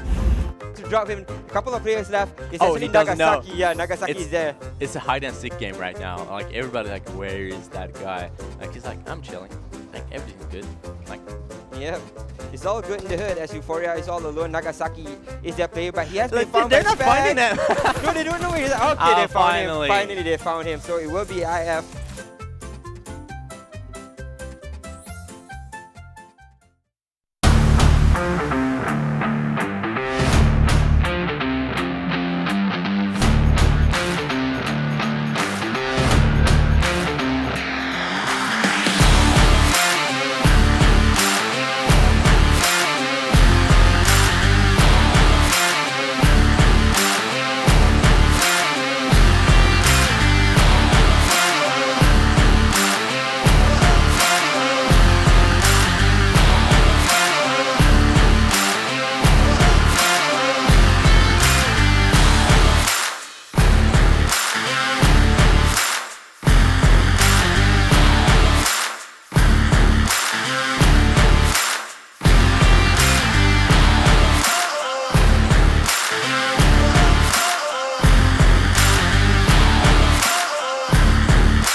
Halfway through the halfway day here at PMCO 2019, it's the full split South American region, and we are in the semi-finals. Where, well, as I mentioned, we're nearly halfway through. We're nearly 8 games down for all of our teams. They play 16 out of the 24 that will be played total for the semi-finals here. Then we will eliminate the bottom 8. Of course, if you've missed any of it, it's all on YouTube. PUBGMOBILE eSports YouTube channel is the way to go to get all the content that you may have missed. And to keep up with everything that is coming up, it is, of course, all broadcast over there as well as on Twitch. So depending on where you're watching, all the VODs will be over there if you want to check that out. If you want to play PUBG Mobile, if you haven't heard it by now, we say it before every single map. And if you're watching it, you'd think you'd play it. But hey, PUBG Mobile is free on the Google Play Store and the iOS App Store if you want to get involved. So there you go. That's all the info that you need before we start talking about the game again, which we're going to do. So, time for our third map. Time for another Vikendi. Another Vikendi. It is a map that sometimes takes a little while to get started with the action. Can be quite slow-paced, but there is lots of thinking about it. There is a lot of compound crashing because there's 26 compounds on this map, I believe, and that's a lot of houses for a map that isn't our biggest size. It is the medium-sized map, essentially. There's been some interesting circles, nothing too spicy just yet, so hopefully we get to see some more of that. It's one of those maps, again, that the western circles really have been dominating the play. No eastern circles really in play so far. Vikendi, though, saucy map, but it's been a bit of a saucy day. Hasn't been a massive one team really taking advantage of everything. XG have had a good few finishes. There's been some finishes from Nova that have been pretty fine as well, so those two teams have been fine. Canids got our last chicken dinner, but they're going to be looking for more chicken on the map of Vikendi. And it'll be a frozen chicken, you'd imagine, on this map. Yeah, I guess. I mean, I wouldn't recommend eating a frozen chicken. No, it would be a bit hard to get through, but sometimes you're left with what you get, as we are in the plane. Yeah, the plane starts on the west and goes to the south. It doesn't really go onto the eastern island of Vikendi, or the eastern split of Vikendi. It is a map that is very circular, so that's why those circles do play out pretty slow, because quite often there is a lot of playable zone in. Doesn't often get abused by the water, so that's why Vikendi plays a bit slower. It's just because of the shape of the map in general leans itself towards having a lot of map in play compared to maps that are more square like Miramar and Erangel. Playing just about halfway through its journey. Looks like we've got the majority of the teams out here at the minute. Yeah, This is a pretty western playing line, so we'll see how far teams travel. I don't think we'll be seeing any action over at Peshkova, maybe not in the Cosmodrome either, but I mean, still a fair way to go. That's a root circle. Okay, that's an interesting circle. Half of that, more than half of that, is water. So Milnar looking very good at this point. Dino Park still on the edge as well. But man, that's a rough about face for all the teams who got out earlier over near the coal mine and Mount Kresnik right now. They've got a fair way to go. We got a bit of a trek, but luckily we have snowmobiles on this map. And wow, that circle is pretty telegraphed, though. It can only really end up in 2 or 3 places. Just south of Dino Park is probably my pick for the end of the map. Could even be a Dino Park finish, just given how the circle has to rotate eventually away from that water. Wow, what a really rough circle. We have seen one of those previously in another region, but we haven't seen one here in South America. So how are the teams from South America going to adapt to it? Not quite sure. XG do find themselves right on the edge. EVO, they decide to loot Milnar, so they'll be happy. As shots do rain down, those Reds just testing their weapons, making sure they do fire. You don't want anything jamming up. Got to make sure the G36 actually, has bullets in it. Yep. Gun jamming in PUBG would be disgusting. One hell of a mechanic. That'd be so annoying. It would be...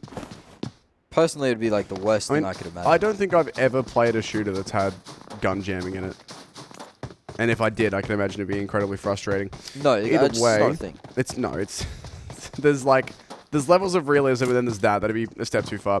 Either way, having a look at the Red Cannon guys doing some looting here. Not too much really happening for them just yet. EVO are going to be pretty happy with where they're sitting right now. They've taken over Milnar, and that is pretty much slap bang in the center of this circle, considering that half the circle is over the water. We've got a few teams coming in the northern part of the zone as well. A few over from the east. Having a look at the Batman here in their cars, or in a car, I should say. Going for a bit of a drive past Dino Park here on the left. Hopefully avoiding hitting any rocks or trees. The driving, Ben, riddle me this, has improved in the semi-finals. It actually has improved. I haven't seen as many crashes, many people bailing out of their cars too much. Of course, Brazilian killers are notorious for doing it, as they get a little bit excited as they try and jump out of their vehicles. On board the Batman. 300 average damage, cracking that even. 300 even kill mark as well, so that's a pretty even stats there. But no, the driving has improved a lot, which is good to see because it was causing a fair few issues for some of these teams. They were stumbling themselves up instead of being forced to make an error. They were just kind of having those unforced errors of falling out of cars or ramming into each other or whatever it may be. Flipping them as well was a popular one. On board with Crazy now as they're just continuing to loot, trying to find themselves somewhere nice to play in. They do have a little bit, well, they have a long way to go as they are just south of the coal mine to rotate into this zone. We saw it before. It was an absolute howler popping in the southwestern corner with about 55 to 60% of it being that frozen or cold water. Yeah, I wouldn't recommend swimming in that one. No. Need yourself a... Certainly wake you up, though. Need yourself a dry suit more than a wetsuit at that point. Yeah. And then it is... I'm not sure exactly where in the world Vikendi is supposed to be set, but it's somewhere very Arctic. And it would be quite cold. You'd expect it to be northern Russia or somewhere on that area because you'd expect it to be the North Pole above it, right? That big icy tundra that you see at the top of the map. I'm going to immediately find out, but you think so? Yeah. Well, that is the shortest kill distance we've seen. 55 meters.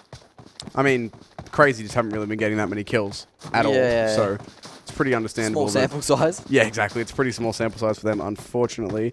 Vikendi is in the Adriatic Sea. Okay. Do I know where the Adriatic Sea is? No. Should I? Probably yes. Geography is important. It's important to know where you are in the world and the world around you's position. See, Dacia rotations come in now. So this is a map that does use car rotations, especially in the first few circles. When you get towards probably third, fourth circle, teams do choose to rotate on foot just because it is a smaller map size than your Erangel and your Miramar. But for these early circles, cars are definitely the way to go. As you can see it flying across these fields. I wonder if they have the snow tyres on. That would be something I'd be equipping on this map. First knock of the day comes out, the first knock of the game. That is Disturbed getting peppered as they on that rotate. It will be finished off as well. Thirsted out. That is RD getting their first kill of the game. They had a good game one. Weren't able to back it up in game two, but game three they're looking to come back with a bit of a vengeance. I've just taken myself back to high school and done a quick bit of research. The Adriatic Sea is a body of water separating the Italian peninsula from the Balkan peninsula. There you go. Italian and Balkan? Yeah. So I guess they're in the northern part. I didn't think that was that cold. No. You see a lot, maybe a bit too much snow for that region of the world. Oh well, maybe it is winter season. Permanently winter. I just would guess for the names it would be more... Another aspect of the island is its warm Mediterranean coastline. Okay, this is warm. Whatever. Anyway, we're going to move away from that because it's clearly quite cold on this map. So something somewhere has gone wrong. We've had global freezing. It's Ice Age time, potentially. Yeah, Ice Age time. Vikendi said 100 years in the future. What are you trying to tell me? It's going to get cold. Oh, I hate the cold. Global Ice Age, mate. Either way, Rush to Die here, getting some shots in the loose, boys, and that should be at least one player knocked out of that car, and indeed it will be. That's pre-confirmed as well. So Loop's not with the start they were looking for. Rush to Die again, having a much better day for themselves. This is the sort of start they have been looking for, so... Found Simpson top 8. Yeah, do see a compound crash in here. It is only 3 players alive from the side of Disturbed. He's trying to get upstairs. He's going to do the turn, 180, trying to get some spray downs. He's using the stairs as a choke point, but it's just not enough, and... It was such a weird fight. So many jukes. Disturbed now getting pressured out very heavily as they do have 2 alive. But in not fairness, for long, you'd imagine. I actually quite like that from that solo Disturbed player. Dancing up and down the stairs, delaying those guys. Gives him the opportunity to get a few more shots than if he just tried to stand his ground and mow them all down. But in the end, it won't be enough. It will be Disturbed who go down in 16th position. WarMaster knocking them out. So 3 kills for them as a team. 2 players knocked, but they'll be able to get them up easily enough. In the meantime, Batman and Red Canids having themselves a bit of a fight as well already, with Batman losing 1 player and another losing 1 player not being confirmed, I should say. He's picked up a bit more than he can chew, you'd imagine. Yeah, they double peek him, take him out. Third player comes around. Oh, that player just escapes there as he is rotating on the long rotate. He's got nowhere to go. There's Spotted him there. They're going to get the Molotov out towards him. They know exactly where he is, so this should be a pretty easy cleanup. And If he gets just going to the first, push out with the SMG here. And yeah, it's too much. Batmen go down as well. There's a few Red Canids players very low there. So if he got the first kill, he might have been able to finish off a few with just one bullet, you'd imagine. But And of course, for Red Canids, they are going to be potentially copping some third-party action immediately. 6-9 with some very nice sniper lines. Certainly, but the Red Canids have managed to find themselves in the zone, so they'd probably met up and just waited out a little bit here. You'd imagine they'll be fine healing themselves back up to full. They wouldn't get too much pressure. They obviously are on the opposite side of the compound to where 6-9 can see, so that they are fine for the moment. So the Team Solid who are yet to get inside the zone. They are rotating in just from the Cosmodrome now. They're in a couple of vehicles, so they will be fine. Yeah, they've got plenty of time to move. This zone does move very slowly here on Vikendi. This compound is actually quite powerful for the Red Canids. It's just, well, it's a bit south of Dino Park, finding themselves pretty much central. And with the shifts away from water that have to come eventually, you'd imagine that that compound is going to be in play for a very long time. So the next few circles could be quiet because it's going to try and get rid of water as much as possible. Could see us having a little bit of a lull in activity as teams have found themselves into compounds. Most of them by themselves. As I say that, one of the 6-9 guys managed to knock one of the red players. Yeah, the red Canid players clearly went the wrong way inside their compound. There was those sniper lines being held for 6-9 for quite some time, and clearly Red Canids found out about it the hard way, which is not what you want to see from them. PDZ out in the open here. This is about to be real rough. Rush to Die just going to be able to team shoot him. That was well played from the Rush to Die guys. They waited for that player to extend very far into the field before they took that first shot. You can see them all lined up like a firing line, a firing squad. Did manage to get one kill. So they've picked off 3 individual players so far. 2 on the rotation and 1 just there pushed out. They do know this player is around somehow. They must have taken some shots at the side of Rush to Die. So they're rushing to him. Oh, he takes out the first though. Wins the first aim kill, but the second one might not be so lucky. He's actually, I think he got the confirm there, not a second angel. I thought he managed to win a second one, but no, got the confirm. Either way though, that's much better than probably what he had right to pull off there. So we're feeling okay with that. Getting a point in at least and getting some damage off Rush to Die, who are our team currently leading, pardon me, currently leading the day. Circle, or the zone I should say, all but closed in now, getting very close indeed to this circle and seeing where this shift will be. It's the 4th circle that hard shifts away from water. The rest will just move generally away, so we'll see exactly where we end up here. It should, I'm guessing, just be a sort of central position around maybe south of Dino Park, but we'll see.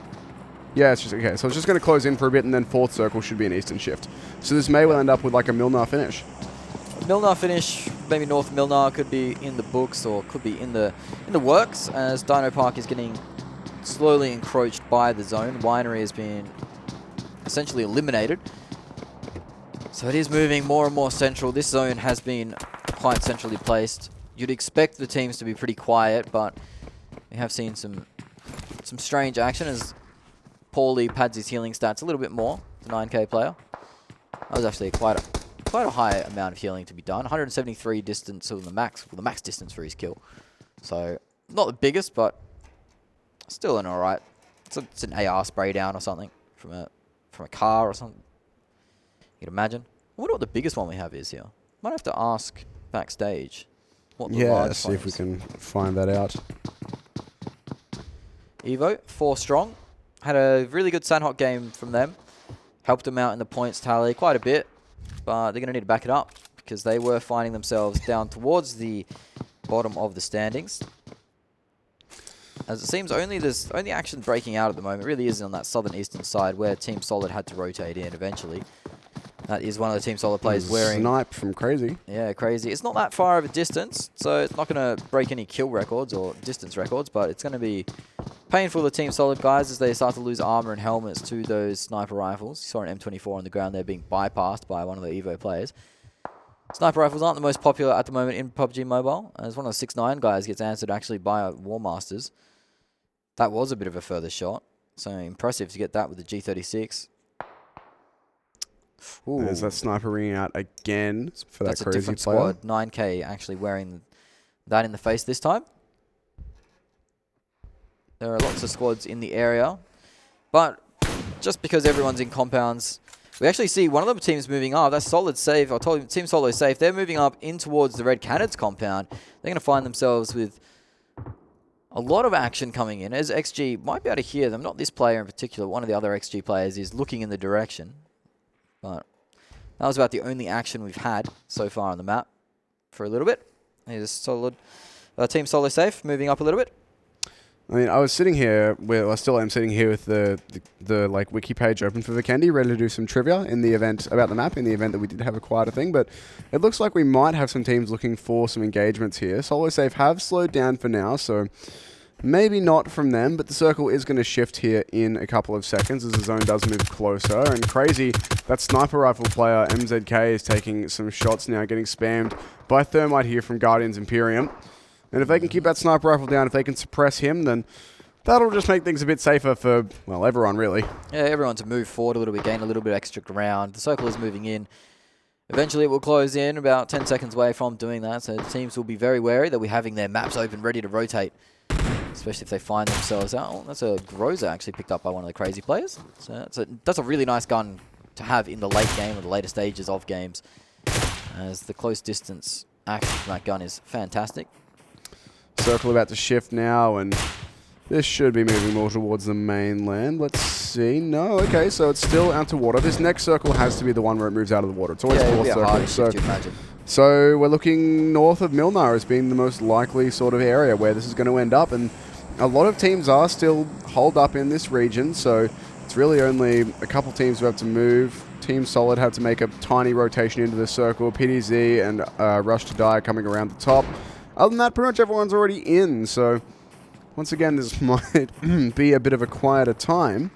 And I do have a bit of trivia for you, mate, that I've been looking up. There we go. You were talking about, you always talk about Dino Park, your running gag is don't go in without buying a ticket. Yeah. Apparently buying a ticket is not the main sort of income stream for them. They've got a bunch of different attractions, including apparently a thrilling, in air quotes, Dino Maze where you make chaos. Yep, it was touted as fun for the whole family as long as they were willing to drop some serious money on overpriced Dino plushies in the gift shop. Yeah, well, it's important. The plushie industry is quite booming at the moment. Those Beanie Babies go for a lot as well. So, oh God, Beanie Babies. So it's important they get their income. So much money spent on those. Exactly, as EVO does take a knock through a window by a G36, but I could imagine the Dino Park plushies would be quite good quality. It could be, well, you said it's around Italy, so it could be a Gucci Dino plushie. Gucci Dino plushie. This is a pretty nasty headshot angle here for this player from, for Gazmi, I assume, from Guardians Imperium. Unfortunately, it's not going to pay off for him as his targets have moved slightly out of the line of fire. In the meantime, 9K are going to get a finish on Mick Zero out of XG. Yeah, XG, they managed to lose a player who's spread from his team quite a little bit too, so it's unfortunate for them. They're finding themselves pretty happy in central of the zone, or you'd imagine where it would shift to be central. So losing a player there isn't the best for them. As we might have to talk about finding yourself a Louis Vuitton Tyrannosaurus Rex, as we're not seeing a lot of action poking out at the moment. Vikendi hasn't gifted us, hasn't been kind. Oh, this is an easy shot lineup, could be an easy knock. The spray comes out, does only connect 1 or 2 bullets there. So he's going to miss an opportunity. Goodness me, sorry, I found the entry on the Cosmodrome, right? It's talking about how it was an abandoned spacecraft launch site with the rocket still inside. We'll hold that thought for a second as the Team Solid guys are making a very risky rotation here in a couple of cars. I think they'll be safe just about. They actually keep going out of cover. That's incredibly risky, and that will be the knock on to Kevin. I think he should have potentially stopped behind that hut with Murray there. Stayed safe. But the other 2 Guardian Imperium guys. Yeah, he's going to get confirmed from that as well. Just got a little bit too keen to rotate out. What I was going to say was, it's like, you know, it's just this little blurb. It's just describing what the Cosmodrome is, an abandoned spacecraft facility, blah, blah, blah. And then at the end it says, Cosmodrome still leaves visitors with a strong impression. Everything on Vikendi eventually dies, even dreams. That's pretty... That's pretty rough, actually. That's dark. That's dark. That's what I was surprised at. It's just going along being like, here's what it is, also feelings. Gotcha. Yeah, okay. Whoever's writing these aren't very nice, as they've dragged the plushie store through the mud, and now they've had a bad day on Vikendi. That's what they've had. Goodness me. can see this is the zoom in of the map on this part. This is 3 squads. Circle's still right not on top moving of away each from the other. water. No, it's still leaving a little bit in there. It has moved very hard northwestern shift, so there's only a little tiny bit of water in there. Now, we do see red Canids are sitting pretty. 6-9 also on that ridgeline that we're suppressing red Canids from. They are sitting very pretty. XG are there. They're only 3 strong though. Nova are on the move, and they're moving more central away from the Rush to Die guys, or they could be actually circling back. Don't know what's going on. It's worth noting as well, all these blurbs that I've been reading are official. Like, they're posted in the PUBG forums. Okay. Like, as an official, here's a rundown of Vikendi. So everything on Vikendi Dies Even Dreams is canon. Okay. It's actually been taken. Goodness me. Sheer shots right now. That's in the south. This is the EVO squad getting into the action. PDZ in the north are getting aggressed upon as well. This is Rush to Die and Nova. Nova did end up circling back, but it might be to their detriment as one of their players has been knocked out. RD are pushing very aggressively here, and they should... actually, I was going to say they should be able to confirm something, but Mufasa's got himself a nice line coming in from above, and this might be enough to save his teammates. Vitu's getting involved from elsewhere as well, so RD, from what started out looking like a pretty advantageous fight for them, they're going to be in a lot of trouble here as this last player has been spotted for RD. He is going to get inside and heal up, but Rush to Die look like they might be going out in 14th here after a chicken dinner earlier in the day. There's no team to save them as well. There's no third-party action going to be happening here. It's way too far away. So Rush to Die do find themselves burning out, dropping out. It's quite unfortunate for them, but they had a good start to the day, so they could afford themselves an off game. Circle's been kind. There's still lots of compounds in. It's that southern side, the Milnar fight between those 3 squads that is really the focal point. We can see them in the kill feed now popping off. Guardians, Imperium, Team Solid, and EVO are all occupying the same few square meters. They are not too happy with it either. They're not very friendly neighbors. So this is the overview of it now. You can see Team Solid need to push off this higher ground to find themselves moving more central to the zone. EVO have a decent house to work with and 4 players alive. Guardians, Imperium are coastal. They have a lot of room actually to their west that they could rotate out of this fight. They could get out very safely if they choose, but they are choosing to take the fight over and over again as one of the EVO players wear it. There finally is our shift away from the water. It is on Vilnar and just to the north of Milnar, I should say, just to the north of it as well. So it looks like that in the fields there is where our circle or our game will end. 9K have a decent position, decent compound, but EVO, Guardians, Imperium, and Team Solid are all in the circle. XG are also there as well as 6-9 coming in through the northern side now. So, pardon me, it does look like most of our teams have some pretty good positioning here. WarMaster are able to grab themselves a couple of crates as well. Yeah, it looks like there's a lot of action on that eastern coast about to hit in. As Loops are joining the party here in Milnar. They're going to come in hot and fast, but it does look like they are going to start to trade out the kills. Team Solid and Loops crashing into each other. Loops has managed to claim one of the Solid fellas and put him out of his misery, but there's not a lot of room for a lot of teams up there as it's popping off. Loops are getting the much better of this engagement as they're starting to finish some of these kills. I think that's Team Solid out. Yeah, I believe they did just... They should still have one player alive. We just went to 13 teams. I didn't see you got... Yeah, it is. There's one Team Solid player remaining, I believe, standing up there, and one Loops player. Ah, there you go. Someone else must have got knocked out then just now. But either way, the zone is moving in. Most of our teams are already inside the zone, so that's not going to be a gigantic issue for them. But the problem is just how small this zone is becoming, as we're going to have Nox continuing here. 6-9 getting into a fight with Nova and XG getting crashed by Solo Safe. They do have the top floor for themselves, but only 2 players inside this building that I could see, so things going to be a little difficult for them. Ooh, that's 6-9 getting right in onto red, getting a confirm there as well, so they're not taking any prisoners. They're finishing this squad off as fast as they can. 6-9 in that high ground position. They were guarding red for such a long time. Red now moving into the zone to rotate south. They're going to rotate into a pack of teams though. They're not going to rotate into some friendly neighborhoods. Crazy still up and in the zone on the very edge though.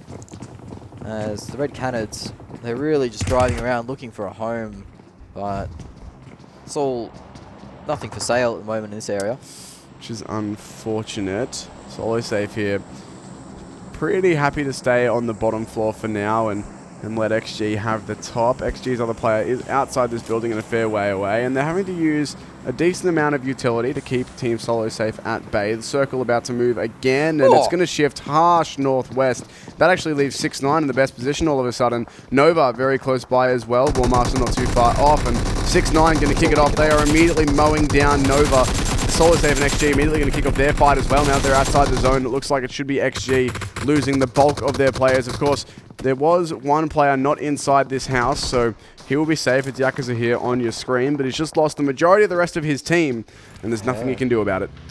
His friends have fallen as everyone is now crashing to rotate into this zone. Red Canids, Guardians, Imperium, they're all crashing in very quickly. Yakuza makes his way in as well. As Nova are losing players, more are being confirmed. They're only got 2 up now, so 6ix9ine are doing a fantastic job at preventing that. There's another knock. Nova knock too, so they're only down to 1. Yeah, 6ix9ine are doing a great job of shutting out Nova here. As they will have pretty much full control of the northern part of the circle once they get rid of Nova. Got these last 2 from Nova, crowded behind this rock, taking so much fire from multiple angles. You'd imagine that their day would be pretty much done. As Red's last few players are starting to take some fire as well. This is coming undone very quickly for a few of these squads. We still have 13 teams remaining, so no squad has been knocked out just of yet, but a lot of squads taking casualties and gradually becoming weaker. Yeah, there's a lot of teams who are surely right on the brink at this point. Only 1 or 2 players remaining. Speaking of only 1 or 2 players remaining, Murray from Team Solid, we're going to need to get a move on here. We are in the 6th circle, so these circles of the zone is going to start to do a lot more damage if you get caught in it. So I need to be getting a move on. Yakuza down. Sorry? That's XG down. Yakuza goes out. That's so it is. 12th or 13th place for them. Not where they would be like, well, not where they want to finish off after a decent finish last game. But I mean, they're still doing okay so far. Things aren't looking too dire for them just yet. Crazy, one of the teams who things are looking a bit dire for, are still alive and in the fight, but with 12 teams remaining, they need to stay alive for a bit longer to get some decent placement points. They do have a nice move into the eastern side of this circle, relatively unpunished, as EVO come under fire from the WarMaster guys here, locking down this house. EVO trying to shell it with 4 players, but not getting too much out of it just yet. Loop's now getting involved as well. Guardians Imperium starting to bleed too. Yeah, the EVO rotation was great in theory, but unfortunately WarMasters just met them at the compound, and they're pushing out to the WarMasters. They're finishing them off. That is EVO out and done. They rotated with 4, and WarMasters collected all 4 of those points. As we see more teams getting into the action, this is 9K taking a lot of heat in the middle of the circle. 6ix9ine are all over him like a bad smell, but they also have many angles to watch out for. So they will be able to get a smoke and try and go for the reses. I don't know if 6ix9ine has nades, because 1 nade would seal 2 there. Yeah, 1 nade would actually get all of them, but looks like they're going to be okay for the moment, unless Myth just goes in blind here and tries to shoot them all. He's looking for 1 player, and doesn't actually... don't know if he saw that player. Oh, you can see him under his feet there, but now he's going to get out, and unfortunately, not quite going to work out for him. He will be knocked and should be confirmed. Yeah, he did indeed bite off a little bit too much there. 6ix9ine, though, still with 3, despite the evident loss of Myth. And they might actually be able to save him. Pushing around through these smokes. There's still players around here, and Catherine's going to get the better of him. That might just be 9K bowing out. It is indeed. They're gone in 10th. 6ix9ine are now dominating the circle reign as well. Nova's last 2 players are up in the northwestern side of the circle, but 6ix9ine have the majority of the circle on lock, and they're guarding the edges quite well. They can lift themselves up and get themselves healed up. They'll be very, very happy with themselves. As WarMasters are now breaking out, killing more squads. So they've found up to 13 kills for them. Goodness me, they've got the white ghillie as well, so they've got a player who's very ready to be stealthy when it comes down to these final couple of circles. WarMaster having a very big game. 13 frags so far, of course. The placement point's still a bit lacking, as we still have 8 teams in, but they've certainly done a very, very good job with the kills so far. They'll be looking to keep that momentum up heading into the late stages of Vikendi here, as we've got a lot of teams who are really scrambling to try and get anything found. Yeah, Solid Safe and 6ix9ine really trying to get some work done here. As Solid Safe, or Team Solo Safe, I should say, they need to push in, as Team Solid's last player actually managed to pick up one of their stragglers. Into the top 7 now, so Murray's done a fantastic job for his squad, as the crazy guys start to wear some hits from the Solo Safe fellas. There's only 2 up alive on the side of Crazy. Now they're clashing heavily with Solo Safe. This is a fight that will decide who ends up pushing into 6ix9ine and trying their luck there. That's a headshot out of a car. Another finish. That's the Grozo going in action. Crazy. Really putting that to work. And they've actually managed to knock out 2 of the players and finish them off from Solo Safe. So Solo Safe now all the way found themselves dead. Crazy with a fantastic push there to take them all out. And that's the sort of stuff we need from Crazy. They are one of those teams who are sitting, I believe, currently in last place or second last, somewhere right down the bottom. They do need to get themselves some points here, and getting towards the halfway point of the semifinals is a good time to be doing it. 3 players still up for them. Team Solid, this last player, Murray, has worked his way all the way up into 5th, so he'll be happy with what he's done so far. WarMaster, who've been on point so far here on Vikendi, still 4 players up, same with 6-9, but WarMaster have 13 kills at last check to their name. Murray will get himself 1 knock before going down, so a last hurrah before bowing out, but manages to get his team all the way to 5th on his own. They'll be happy with that one. WarMaster, for their part, should be able to get this res, and that will be 4 players back up for them. Certainly will as the Molotov start trade out, and this Crazy player has found himself in he's down. Yeah, he can't heal through that, buddy. He'll burn out, and he will be able to be revived, maybe. But it looks like he's actually, yeah, he goes down. No, he's going down to the Thought Molotov. he definitely got out of that Molotov, but turns out he may just stuck around a little bit too long. As we are on board with WarMaster, we've got up 14 kills so far, still 12 alive, so they can still claim another 8. Goodness me, that would be a gigantic win. Yeah, it would be a 22 chicken dinner, but I don't think they will claim all 8. That'd be pretty rare. I mean, even if they win, they're probably still only going to get 4 or 5 of those kills maximum would be what you're looking at for an average sort of chicken dinner from this point. 12 alive, you can get a third of them. Still a big chicken dinner if they manage to do it. Absolutely, it is. And they're obviously feeling pretty confident right now as they have been playing very well so far here on Vikendi. They're clearly feeling their shots, and they've got themselves a lot of crate guns, yeah. I mean, they did manage to pick up 2 crates on their way in, so they're pretty happy with that one. The circle has shifted on to Nova, but WarMaster already on their way in. 6-9 as well. It's only Crazy who are really left out in the cold by this move.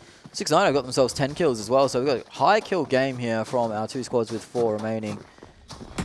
Nova, they've managed to survive quite a long time from that crazy aggression that was previously mentioned. So 6-9, they're going a bit aggressive. They know they have the points advantage, so they can play a little bit aggressive. They're going to run straight into some sightlines though, as that AUG does laser that player down. So now 6-9 have one on the deck. Crazy lost a man too in the fray. There's a car rotation late on in the game, actually goes straight past Nova. They're going to have to hop out. So that might just be their game done. That was potentially way too risky. They did have all the crate guns. They had everything they needed to potentially take this game out, but the car rotation may just be their undoing. That white ghillie not going to do a whole lot crabbing on the dirt. Certainly isn't. He's going to get picked off, and now WarMaster, Nova are going to be able to clean up WarMaster essentially, and that's them actually out. So 6-9 have now got themselves into the best position they've found themselves in all day. That is a questionable rotation from the WarMaster guys there, unfortunately, as it does leave 6-9, as you say, in a really easy position to clean this up. Nova with 2, but one of them currently knocked. Crazy with only 1 player, and they haven't been the highest fragging. Crazy is healing in the blue, so they're not going to be in this fight at all. It is essentially the last player from Nova that is alive versus the bulk of the 6-9 guys, and this will be the last kill of the game. No, this Crazy guy's managed to heal outside the zone forever and a day, mateys. Surely we'll be able to keep it up. There's 4 players. There we go. Crazy, though, will pull through and grab themselves a 2nd place. 6-9 with the chicken dinner. I can't help but feel like that could have been WarMaster's game without that car rotate in there, but tis what it is. They still got themselves 4th place and a whole bunch of kills, and 15 kills in the chicken dinner for 6-9. They'll be very happy with how that one's gone for themselves. Certainly will. I believe WarMaster might even move up in some points just because of the sheer volume of kills they did end up getting. 14 for them. They'll almost certainly overtake Nova. Maybe even. Oh, no, Crazy should be fine, but that's still such a big chicken dinner. And it's, what, 8 points for 4th, so 22 all up? Yeah, they'll get 22 all up. That's a pretty significant amount of points. It's, still feeling a bit torn about that car rotate. It was... that could have worked out for them. It was a bad dash. I just feel like it was a bit too risky. They were pretty much in that circle. They could have chosen to play their lives. They did have, I think, both the Groza and the Norg, right? So they had some serious firepower on deck. They just wanted the higher ground position. They wanted the greedier position. They didn't expect Nova to still be in the game in that position. They would have thought that the side of 6-9 would have cleared that out already, but they didn't. And this is how the game unfolded. These are some of the early on fights we did have. Red Canids managed to walk away with this fight. They ended up having 2 players knocked out, one very low. It was a bit dicey, but this Micro Uzi has seen a lot of play actually on Vikendi, and it seems to be doing some good numbers. That said, by the way, talking about that WarMaster rotation again, if that had worked, we'd be praising it as gutsy. Oh, of course, so it's one of those things where, sure, it looks a little bit foolish on a gut reaction if you don't think about it, because sure, they just jumped in a car and got mowed down, but if that rotation was made safely, all of a sudden they've vastly improved their positioning. They've got, you know, a bit of a higher ground than everyone else. They've got 2 crate guns, they've got a white ghillie, they've got everything they would need to be able to take all of those fights. So had it worked out, that could have been the play that won them the game. Unfortunately, it was the play that lost it for them, but still in 4th place with a whole bunch of kills, they'll be happy. And 6-9 as well, another team who had themselves a whole bunch of kills. They'll be happy with that chicken dinner and 15 kills. So that's 35 points all up. That is a lot of points. That'll push them up quite high. And of course, Crazy, they managed to come out of things with, what, 5 kills there and a 2nd place. That's not bad. That should move them. I don't think it'll get them into top 16, but it'll definitely get them off the bottom of the leaderboard. Certainly will. I think you'll find 6-9 will shoot all the way up into 2nd place after that, I believe. It was very close at the top, so that's a good day already from 6-9. They've had a few good performances, and finding yourself in 2nd place at the end of the day, you'd be happy. Of course, it's not the end of our day yet, so they've still got 1 game to try and prove themselves. Fun little Vikendi there. There was a lot of downtime as that first circle really set us up for a slow mid-game, but it was still pretty decent. Yeah, and it's the first time we've had such a dramatic circle. Like, it was over 50% water. That's the first time I think we've seen any circle on any map with that much unplayable zone, at least to start with. So that was a bit interesting. It was always going to be a coastal finish. We ended up with exactly that. So look, that was a bit of a different game of Vikendi. I mean, it's generally been a slower map for us here in the South American region. We've seen it, I think, 4 or 5 times now in total, and it generally has been a bit slower. That one in particular was much slower than normal, just the way the circle, or down to the way the circle played out, but still a good one. And that fight at the end, that could have easily been WarMaster's way. And either way, they'll still be happy with how that game turned out. I think that's some big points for them as well. That'll push them further up. I mean, they're actually having a pretty decent start to the semifinals as well. They had a rough group stage, but they're having a much better start in the semis, and that big injection of points is certainly going to help. So, I mean, look, I think the big change is going to be Crazy, right? They'll definitely 6-9 will push themselves. They should push themselves into 2nd, but they're already safe. They're already way up there. So what I'm interested to see is just how much Crazy move. They'll definitely be out of last place, 2nd last, wherever they were. I think that might even be enough to get them out of the bottom 8, or just temporarily. Well, we'll have a look at the top 8. Well, this was actually the game that was. As you see, WarMaster actually securing 2nd place on points just because of the sheer volume of kills they managed to obtain. Still, Crazy and Nova didn't have a bad amount of kills. It was just WarMaster had an incredible amount going out in 4th place. 29 kills between the top 2 teams is huge. Yeah, it's half of the lobby between the top 3 teams. So good stuff from them and the side of WarMaster and 6-9 doing the heavy lifting. These are the guys that went out pretty early. Disturbed aren't going to be happy with that. XG, they find themselves on the bottom of the board once more. EVO, again, they had a decent position in Milmar, but they just couldn't take advantage of it. Guardians, Imperium, they'll be okay, I guess, with that, but it won't hurt them too much. This is the interesting part. 6-9 have catapulted themselves from 6th place, I believe, on a 5th place into 2nd place, leapfrogging over SVG, who were our 2nd place team from yesterday, and they're also 6-9, now the 2nd team to break triple digits with 2 chicken dinners, sitting up there behind Influence Rage, and they could push themselves closer depending on how the last game goes for themselves. No real changes in the top 8 other than that. It'll just be, I think, the last 2 pages are where our real interest will be in terms of the overall standings. So these top 8 are largely unchanged. Like, sure, 3 teams move, but that's just because 6-9 leapfrogs, so it's really only 1 change that we see overall. Now, here we are. WarMaster push themselves up into 16th, 31 kills for themselves, doing very well. Nova move up into 9th. Team Solid Save move up a little bit as well. So that's a bit of an insurance policy there for WarMaster. They've got themselves in the top 16 with 1 game to go before everyone is on the same amount. So bit of an insurance policy for them. They've got themselves out of the relegation zone. Exactly. Really, to be like halfway through to be in the safe zone halfway through the semifinals, you're feeling pretty okay at this point. Obviously, Crazy have not made it into that top 16, but they will have pushed themselves. Yeah, they will have pushed themselves up quite a bit. What, 53 through 74? So that's 21 points between 9th and 16th. That's that is very close. One good game. One good game separates 16th from 9th. That is very tight stuff here going into just about the halfway point. But this is where we see Crazy move themselves up to 21st. Only up 3 places from that game. They were in just about single digits when they started the day. So this is actually a big shift up from them, but we still see 19 points from that. So yeah, they were 24 points. They were not looking good.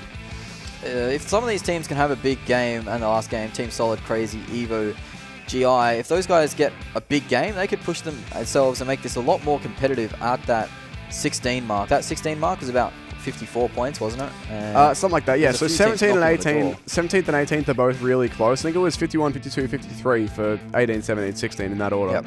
But there's a pretty big drop-off below that. Guardians Imperium on 39, 12 points off the pace, and falling down pretty rapidly after that. So a couple of big jumps of points are needed to make it out of the bottom half of the bottom 8 and push yourself up into safety. But we've still got a fair few games for that move to be made. It's a bit of time for our teams to redeem themselves. Either way, that is Vikendi done and dusted. We have one more map to go. We're back to Erangel after this short break.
out, finished up, you'd imagine. Can't really... Oh, don't do it to him. Do it to him. Don't do it to him. I like that. Instead of dancing around the car. Oh. Well, I mean, I like the idea though. Instead of dancing around the car, just jump in the damn thing. 3 seconds after it's frozen. Yeah, it can be quite deceiving. And oh, that's a nice angle to come into. That's a bait really switch. Yeah, that's a really well played little bait there, diving into the corner, bringing him in. That is a problem now for SVG, as they do only have... Again, these teams at the ground are really having a rough time, but the only cover they've got is the cover they've been able to make. And 6-9, I mean, they do have themselves a hut, but they're taking so much damage from Rush to Die here. They can barely even rest before going down again, sitting in the open. They're gone. Don't like that from them, and they are... As 2 players from Team Solo Safe have gone down, and there's a third party joining the crash. Yeah, here it is. It's Team Queso. They're all up in the business. They found the right team to crash to. This is the only, the 2-man squad.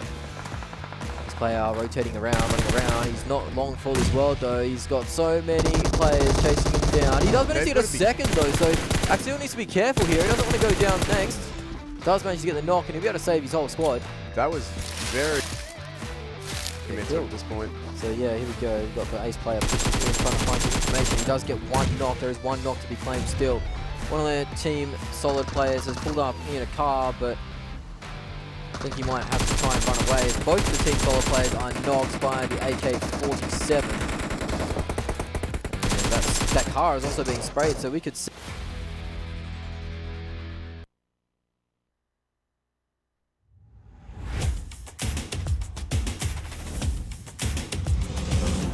Just playing and waiting and biting his tongue, waiting for the right opportunity to pounce onto Xiaoxi, but Xiaoxi is still, again, he has the elevation, he's right on top, and Sibu doesn't have helmet, as AJ just said, so he might be in trouble, but Xiaoxi actually falls down all the way, and he actually dies. What the heck just happened there? And Sibu, but he's all alone here, as Sergio already got dropped, so CTL's surprise left with 1 player.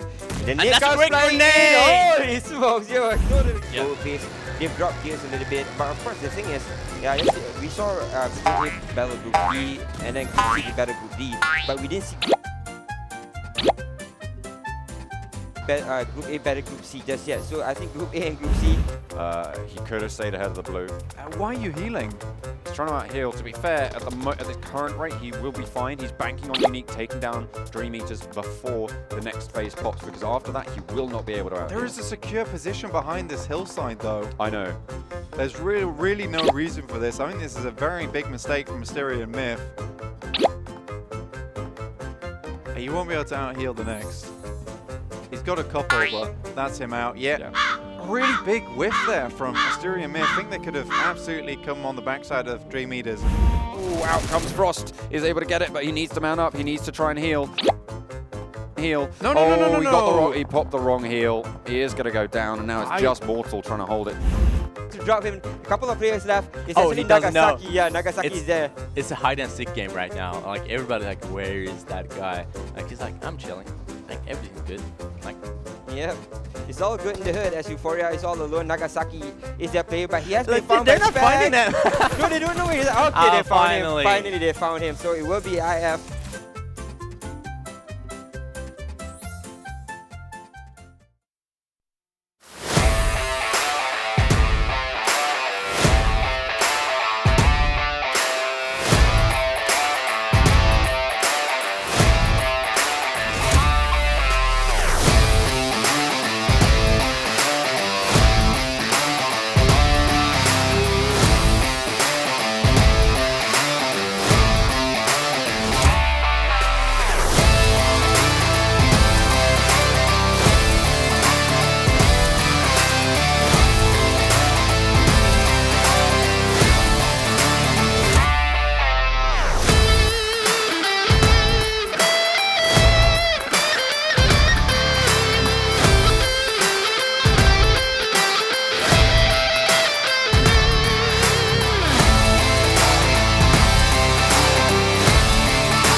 time for our final map of the day here at PMCO 2019. We're in the South American semi-finals and day number 3. So once this last Erangel is all said and done, we will be halfway through. 8 games of 16 played for each team, with 12 of 24 down in total. My name is Brainstorm. I am joined by Smash as per usual, here talking about PUBG and loving doing it. And if you've missed anything or you want to stay up to date, you can subscribe to the PUBG Mobile eSports YouTube channel if you haven't already. We mention it every game, but look, I'm sure there's someone new tuning in who's missed it, and if not, then, well, you're going to hear this a lot of times until eventually you get it. Yeah, I mean, they're pretty close, you said, right? Yeah, they're pretty close, but they could be closer if you do sub, and if you haven't got the game yet, do jump onto the Google Play Store or the iOS App Store and get stuck into it. And it's free to download, free to play, so no reason not to, really.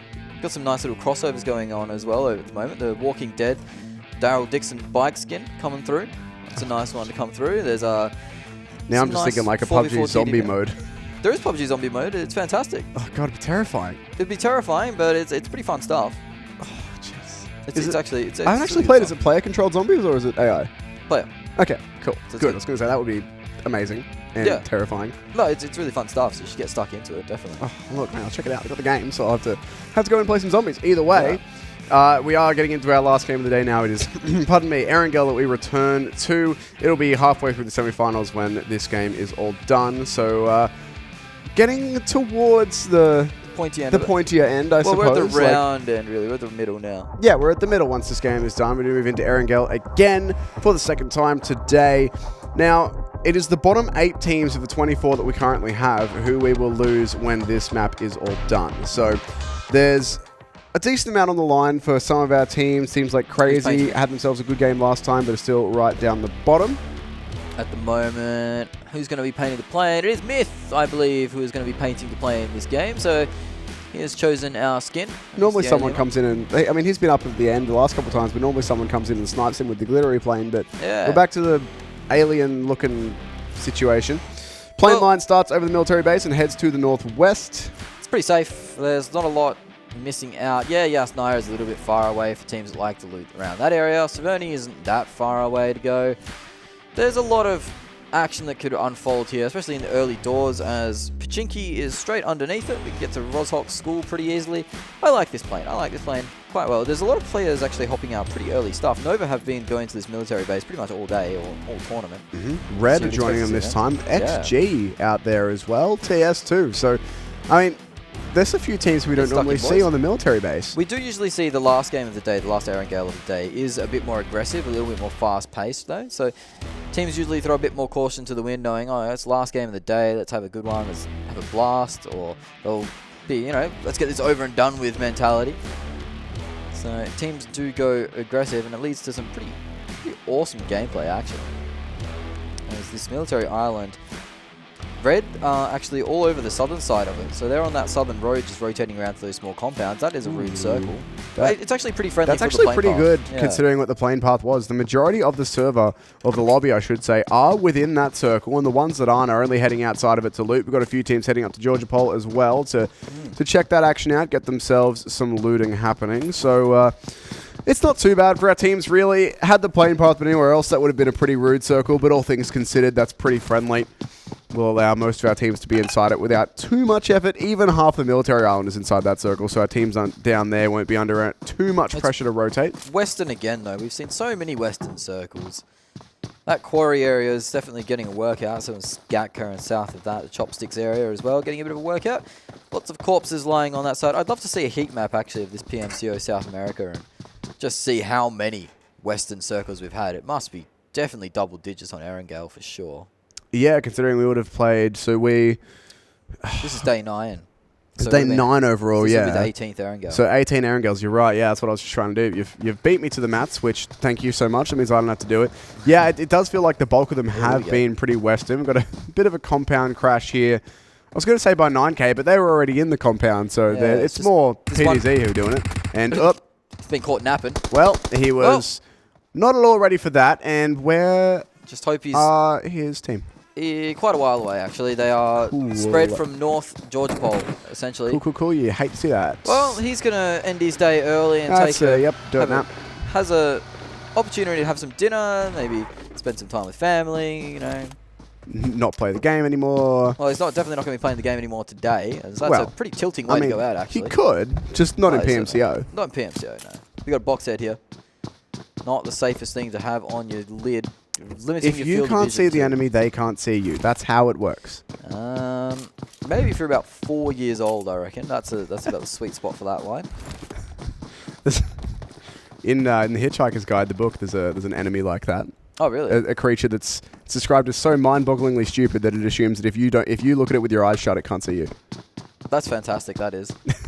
So there you go. There's fantastic. one example of that mentality. We see another one with the box head, but maybe not. I mean, I don't even know if that box has eye holes cut in it, to be honest. We haven't actually seen it from the front yet, but I think it would be funnier if it didn't. Just straight up, man's got a cardboard box on. He's using his sonar hearing to... It's just running around. Inside this box, you just hear this muffled ding. Ding. Just waiting for echoes to come back. Echolocation, yeah, that's it. 9K are gatekeeping PDZ a little bit now after taking out one of their players already. See some sprays going in, the PDZ player on the roof. He is very aware of the situation now. Although that helmet looks very big and bulky, it's actually only a level 1. So, quite unfortunate there for him. And I mean, 9K just in general. I mean, sorry, PDZ in general, not having the greatest of starts. A roughhouse one, yeah. Considering that they lost a player who was caught with his pants down, essentially. Not knowing where to look at all. And 9K are already on their way into these apartment buildings as well. They're looking to take quite a quick fight onto PDZ here. This is outside the zone, but only just, so... They won't be too unhappy if they do have to take a little bit of blue damage to get these 4 kills, PDZ, as they are pushing in now. They've confirmed themselves another knock, so PDZ are not in a fantastic position. They are too strong at the moment. One of their players has been knocked out. I believe that's the guy on the roof. Yep, charging up to go finish him out. He's not going to be able to get over the edge. So these last 2 mates are in the building. But I have a feeling 9K definitely knows something's up here. So Okay, we're good. That's only an answering shotgun back means that one of the 9K players will be taking a nap for the moment. But this PDZ player isn't long for the world. Now it is just your fellow with a shotgun who wore a headshot, but not enough to finish him off. And he is cowering in fear at the moment. It's all a matter of time. Ooh, the player comes in bolted, gets one tapped by the shotgun. Doesn't manage to get the thirst as he was in the animation of falling, and that is a clean 4K actually for 9K. They knock out PDZ single-handedly. Yeah, they knock him out, and there's still time for them to loot and to rotate. So that's pretty much perfect scenario for 9K. Is they've got themselves a full squad wipe, so that's 4 points in the bank. They're going to get the majority of the loot in North Georgia Pole before they have to move. There are teams in South Georgia that is solo safe and crazy, so those aren't exactly the most scary opponents at the moment either. So 9K could come through pretty decent here if they make the right rotations. I'd be very happy with their start though, that's for sure. Certainly would be. I mean, they need to do some more damage here, some more damage yet, as the placings haven't been too kind to them overall. But starting off with a 4K, you'll be happy with that. It's at least a decent way to kick off your last game of Erangel for the day. And indeed, last game for the day. This will be halfway through the group stages. We'll have all of our teams on 8 games. So once we do get through this game and have a look at that final standings board, we'll have a better idea of who's placing where with half of the group stages played. If you have missed the rest of the group stages, by the way, for one, they're on YouTube, PUBGMOBILE eSports channel. But secondly, the way we're doing this is it's kind of a mirror image. We do Group E versus Group F, Group E versus Group G, Group F versus Group G, which is where we are today, twice. So the next 3 days after today will be the same 3 groups of matches once again. And on the same map rotation, actually no, different map rotation. The map rotation will invert. We'll have Miramar twice, Vikendi once, for 3 times total each. Correct. As the Batmen, who have had a shocking day to forget, they are finding themselves pretty central at the moment, or on the northern side of central, but if you assume that military base will be eliminated eventually, and then the water will be eliminated, that'll be a pretty good spot. Yeah, not looking too bad for them at the minute. Tell me. These circles, they're awfully interesting to predict, and we've seen a lot of maps now. I think I've almost crossed into double digits for maps covered in the PMCO. Oh, I mean, dude, we've seen 18 Erangels, of course we have. Double digit. Oh, no, triple digits, sorry. Oh, right, yeah, I was going to say, what do you mean? We've been in double digits for ages. We're in double digits after, like, day 3. Sorry, a bit of a brain fade there. But these circles, they're getting more and more predictable, and they're also becoming more and more fun to predict. Yeah, we'll have to do the maths and work out exactly how many games we're casting over the entirety of PMCO. Be more for you as you're doing more regions than I am, but either way, Loops, that's losing a player at incredibly long distance, and he's not even behind the tree. Oh. Come on. There we go. There we go. Just waiting for those last bullets to land there from 6-9. That's Kachora, their captain, or Kashora, however you choose to say it. He is indeed their captain. Not sure where Pedro is for these boys. He's been out for the last 2 days. Doesn't seem to be hurting him, though. Yeah, I mean, they're doing pretty well today. Second in the leaderboard at the moment, so... They were having a bit of a rough start to the semis, but they've certainly picked it up. But that was in the massively stacked lobby that they were in. They had that first lobby, the group with Brazilian Killers, Team Queso in it. Oh, yeah, just any time you play Group E, it's rough. Yeah, Group E. Whoa. Don't you hop out of your car too fast, sir. That gives me a fright. He's stealing all the gear from a snowman. It's not very nice. Snowman needs to be covered, especially in this weather. Exactly. We're not on a Vikendi anymore. He'll melt. Disturbed getting a push up towards these loops guys who are busy rotating away here in the US. Yeah. That's actually one of my favorite compounds, the farmhouse area. Doesn't often end at it. Derp. Smoking cup. Yeah. Concern. No, it's only a concern if it gets in the cabin, remember? Oh, right. That took me a really long time. So it's okay. It's still... I was like, what? What do you mean? It's still early here. Local time, we're at what? 9:30? 9:30 a.m.? Yeah, cool. Something like that. Either way, Circle is... Well, Zone, I should say, is moving in, but none of our teams looking too concerned by it. WarMaster moving in pretty late, 9k, as well as Team Solid. We'll be copping a little bit of damage from this zone. Solo safe as well if I don't get a move on, but the first zone, it's pretty forgiving. You can spend a decent amount of time in the blue zone and not be in too much trouble. As we've seen throughout PMCO, some teams who have waited like almost until the zone's pretty much touching the circle to actually move and finish their looting. So, what's in the box? In the box. What's in the box today? It's only... We didn't get to see. I think just fresh level 3s. There was no gun. I don't think you picked up the gun. Or at least if there was, he didn't take it, yeah. Yeah. That's all right. Fresh level 3s, you'll take those. You definitely will. Some knocks come out. Red Canids are starting to feature as well. They're starting to chime in on the conversation. Disturbs do have one player on the deck. This is the fight breaking out. That is not aiming at anything. No, that's not. You're ambitious is what you're being. So they're on the coast and... Did XG steal that? I think they did. I'm reasonably certain that was Paris from XG who yoinked that one. If he did, that's pretty rude. Yeah, he's got 1 kill. Naughty boy. Yes, indeed. And Leo here trying to get away, but taking a lot of fire. I think he will just about be able to get out of range for now, but not looking too good. Crazy on your screens. The boys are struggling. They managed to get themselves a second place last map, but... Or was it map before last? It could have been map before last. Either way, they have got themselves a couple of good placings so far today, but not many kills to go with them, so they've only moved up, I think, 4 or 5 places in that bottom 8, which is not bad, but it's not safety. Certainly isn't safety. There is a lot of teams north of Primorsk now, Tim. The quarry, it's all about that. There is, I'd say, at least 7 or 8, maybe even 9 teams in this area. In fact, it is 8 teams, as there are 5 teams rotating in, or not even 5 teams. Well, so there'll be 10 teams in that area, actually, if there's 5 teams rotating in. So 10 teams, all within about 2 squares distance, so about 2 kilometers of each other. That is worrying stuff. If this hard shifts east, then all those squads have to move, and all of a sudden we'll have a lot of gunfire breaking out. And nade comes out for one of the Nova players. It wasn't cooked at all, so it'll go a fair way. You assume that it will be easily avoided. I mean, we're currently at Circle 2. Actually throwing smokes. They might try and breach this, actually. Yeah, it looks like they might. We're currently at Circle 2, so this circle doesn't actually have to move away from water. It could just shrink a little bit. The 4th one is the one that shifts away, so maybe we will see that. I mean, the zone is nearly touching this circle now, so we're pretty close to seeing which way we're going to go, whether we will stay centered on Primorsk or whether we will move a decent margin around. All of our teams are pretty much on top of the center of the circle now, so no one should have to move too far, but the zone is just about to fully close in, so we'll see exactly where we end up.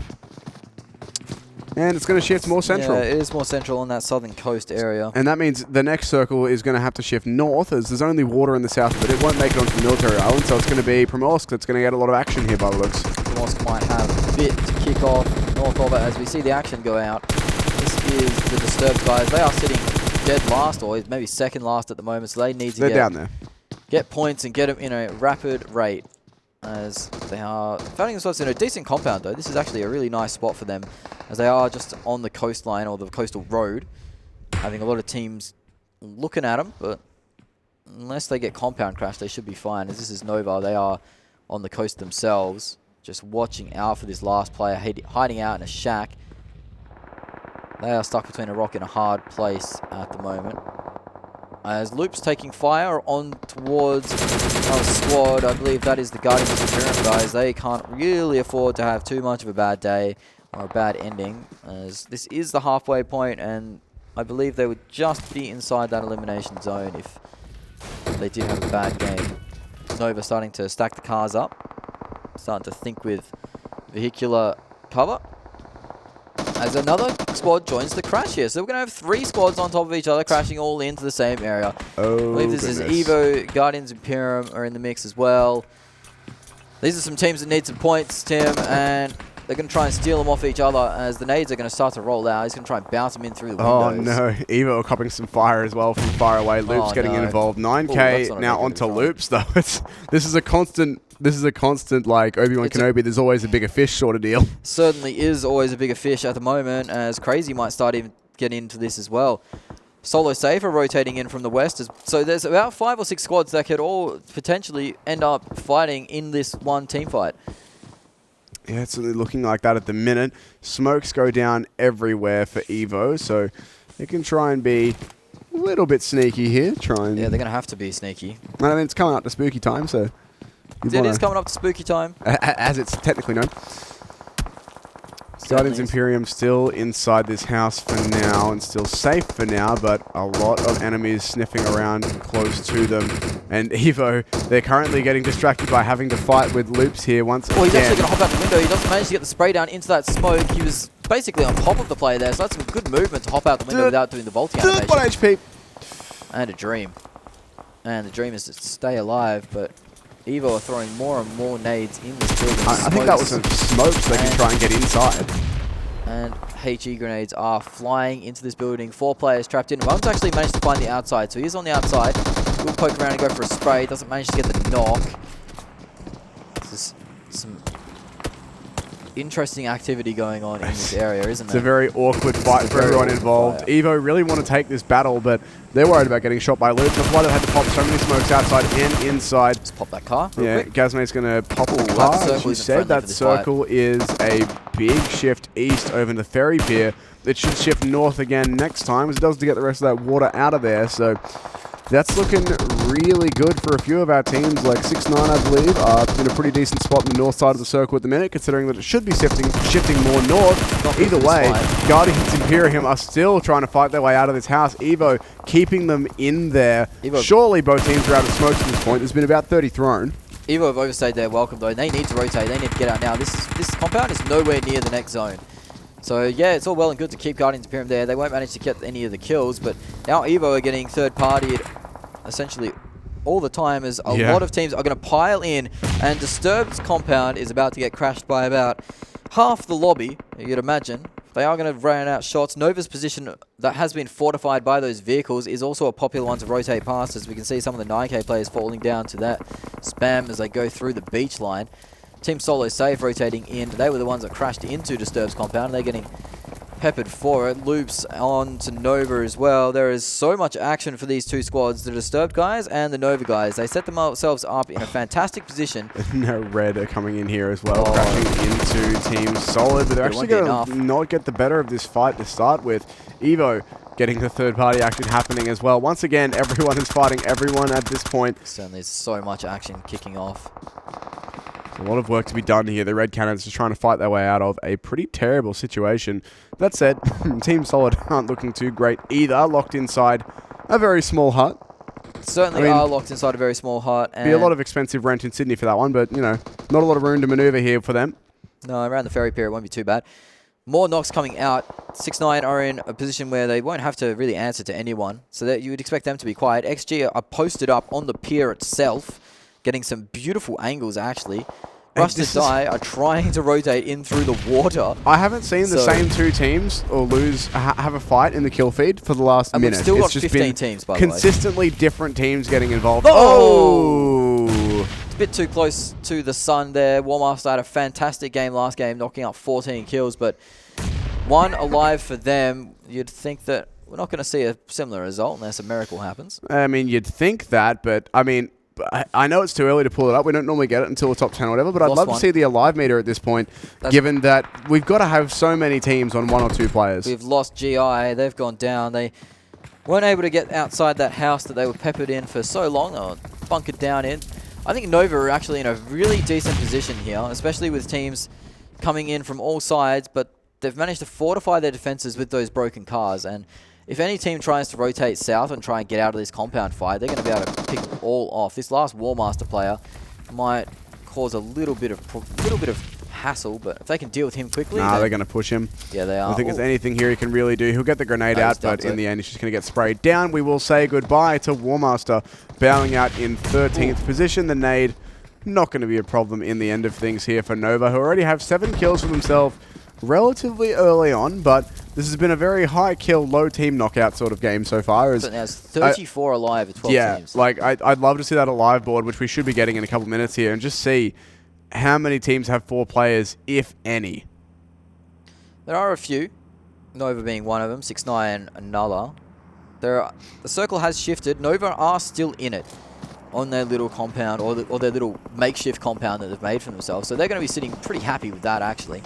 XG are going to have to rotate in pretty quickly, as you see. I mean, Rush are doing their best Navy SEAL impression. They've got to get out of the water. Yeah, they are. They could actually backstab Nova here. If Nova haven't paid attention and know that they're in the sea, then they could pop up on Nova and take some big shots, as we see XG peeking all together, knocking out one of the members of Solo Safe.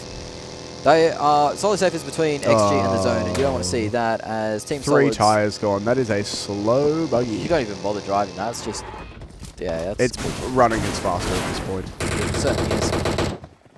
Here comes Solo Safe, still trying to get out of these little huts they've found themselves in, taking some shots at XG, who are on the road. There's that alive board. Not going to get too much out of it. There it is. Yeah, 3 out of 11. That's a lot of teams. It's 8 teams walking wounded. Yeah, a lot of teams that have lost players, which is really what we expected given how chaotic this kill feed has been. XG, one of a few teams with 4 are compound crashing, and they may not have 4 left in just a second here. They still all stay up for now. They're actually going to find a knock there. Somehow they go untraded. 6ix9ine though are behind them. They could be putting some shots in as well. That said, for Disturbed, this is quite a difficult situation for them indeed. They actually have managed to find one knock and a cheeky confirm onto XG. Yeah, so they're holding strong. They've been holding in this position for what feels like forever, and they are managing to keep holding on. Nova are dealing with aggressors on the southern side. Those Rush to Die players have finally made land. Nova dropping down, actually, a little bit, but they have managed to get all their players back alive, with Batman now only on 2 alive with 1 down. So these Rush to Die players are getting picked off by Nova, as you can see in the kill feed now. Rush to Die, that might actually have been them out completely. It is. Nova are claiming more and more scalps. They are the big winner in the positioning at the moment, but this is on board with the Batman trying to find that last 9K player or EVO player that is up and about. Doesn't look very up and about right now. Oh, he's down, but he's not out, which is the most important thing. Having a brief nap. Well, it's a nice nade from XG. This could signal the push in. Yeah, this could be them going for the knockout here onto Disturbed. It has been a while since we've lost... actually, no, we lost a couple teams, mind you. But it has been a while since XG have found themselves a good wipeout. So they're going for it now. 5 kills already, and I think only the 1 player from Disturbed left, who is hiding outside at the minute. That's an interesting strategy. That's how professionals shoot, like that. Better in than out. Oh, this is a nice shift. Again, Nova get gifted the shift a bit. 6ix9ine are going to have to come off their perch and make their way across the road somehow. The same with Batman. The last player from EVO is also in that northern side, as the sprays come out there desperately trying to find this last man. They're pre-firing every single corner and are yet to find him. Certainly bamboozled them. 6ix9ine on their rotate already have 1 player that has fallen and gotten knocked. Oh, that's a nice shot from Paris, actually, putting more damage into these 6ix9ine guys with that silenced M24. Getting so close with these shots through the smoke, of course. He cannot know what we know, but it is indeed a very near thing. We've got the Pip coming out as well. There's one of the Nova players taking some shots there. Yeah, they're finding through the smokes as well. Everyone just shooting in smokes at this point. That's Mufasa, who's pushed up off that ledge that they created for themselves, and he's finding some angles in, just paying attention to where all the gunfights are going on. Nova are in the prime position at the moment. Yeah, for now, and they've Still got themselves 4 players, as do 6-9. Everyone else is lacking a bit on the personnel side of things. Couple teams with 3 players.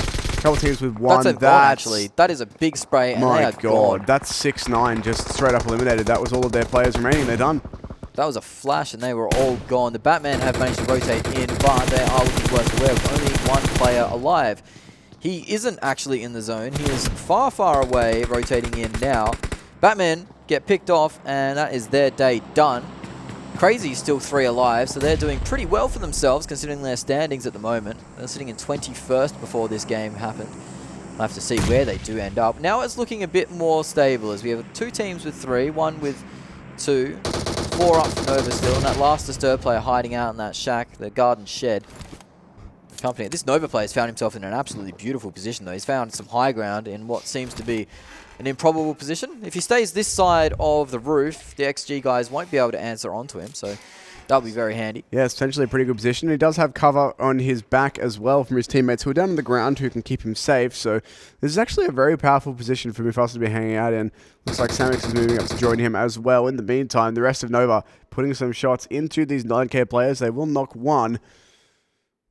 That's the yellow house over on the side there. Crate's going to come down, but nobody will be able to get it just yet. All of the teams currently embroiled in bitter battle with each other. XG getting pushed at this point, but yeah, that's Disturbed down and out. Their last player went for a bit of a YOLO push, and it's not going to work out for him. Mixera actually going to go for this Crate. Yeah, he's got himself the fresh level 3s, level 3 Backy P on the back as well. Did he get another gun? No, I don't think he got the... No, well, I mean, I don't think he picked up the gun. Probably an AWM or something. No, I mean... yeah, it's hard to tell. Looks like he has an ACOG in his gun, but I can't remember if he had that before or not. Either way, that's a nice little injection of fresh level 3s in one of your players. You've got basically a warlord now. Both Nova and XG sitting on 11 kills at the moment. So they're the top fraggers in the lobby. Crazy have been pretty quiet. Yeah, but I mean, they've got themselves in our top 4, so as much as they're not getting the kills, they're at least getting some placement points for the day. Certainly are. Been doing that. I think, what, that's 3 top 4s if they can...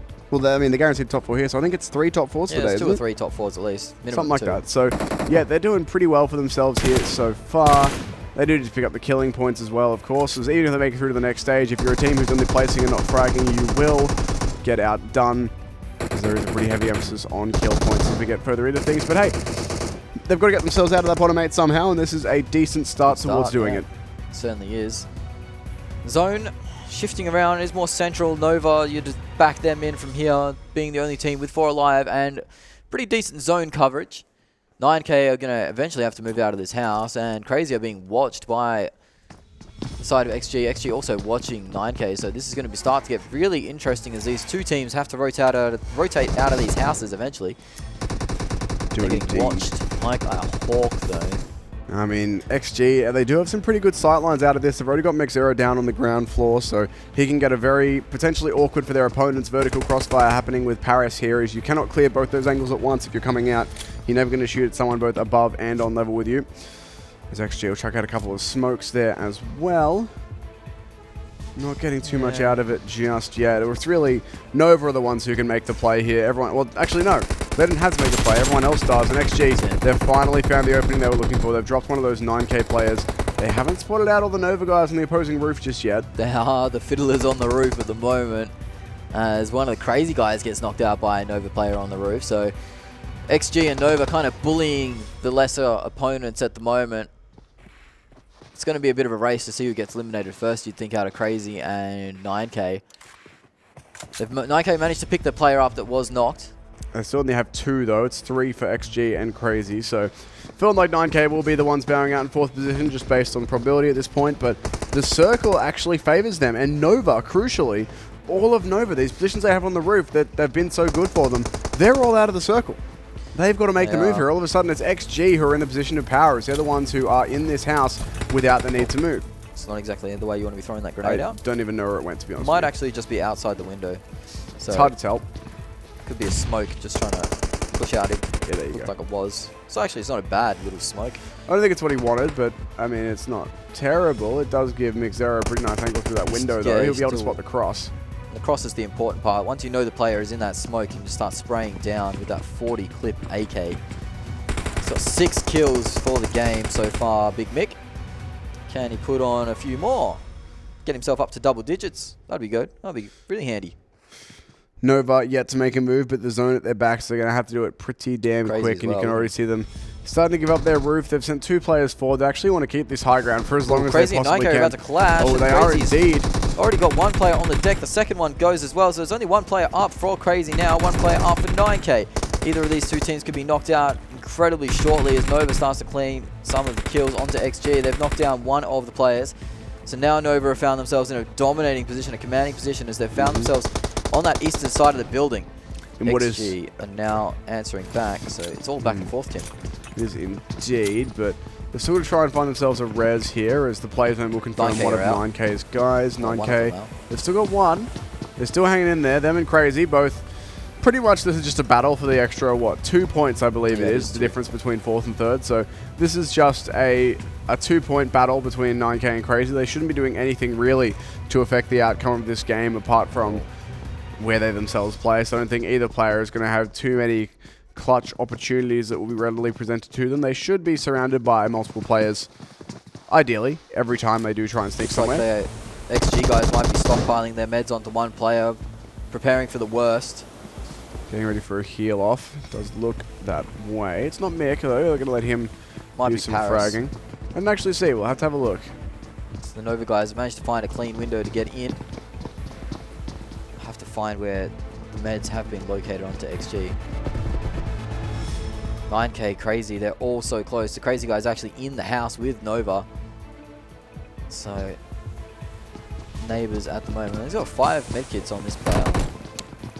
Oh, he's just around the corner, the Crazy guy. He doesn't actually manage to clean up any knocks, so he'll go out in 4th. And 9K just went down as well, so now it's XG up against Nova, 3 against 3. This could be a bit of a return to form for XG here. They were one of the most dominant teams in the group stage, and they have found the first knock onto Nova. Nova out of position by being forced out of their house. They've had to go in here, and in XG will go, but they're going to lose the first. That is just the 2 players up for them now, I believe. Lupita in a pretty tough position here, fighting through these windows. It is indeed a 2v2. The zone starting to close on in. This is a difficult fight for both teams. It's pretty awkward. There's no good angles here. And the door actually nearly running out of ways into this building. The door's going down. York going to pick up Mixera. That's the confirm. There goes Lupita. It's down to a 1 versus 2. Look at the medkits on him. Look at the medkits. 13 of them. He's going to try and sit in the zone and now heal this. Smoke. And Nova, I don't think they're going to be able to find him. He's got 13 medkits. He's sitting upstairs on the veranda in the smoke. I don't think they're going to be able to, and I don't think they're going to have the heals either. They're going to go looking for him outside. I think this might just work out. I don't think they'll check this. They have to find him. If they don't find him, they're going to go down because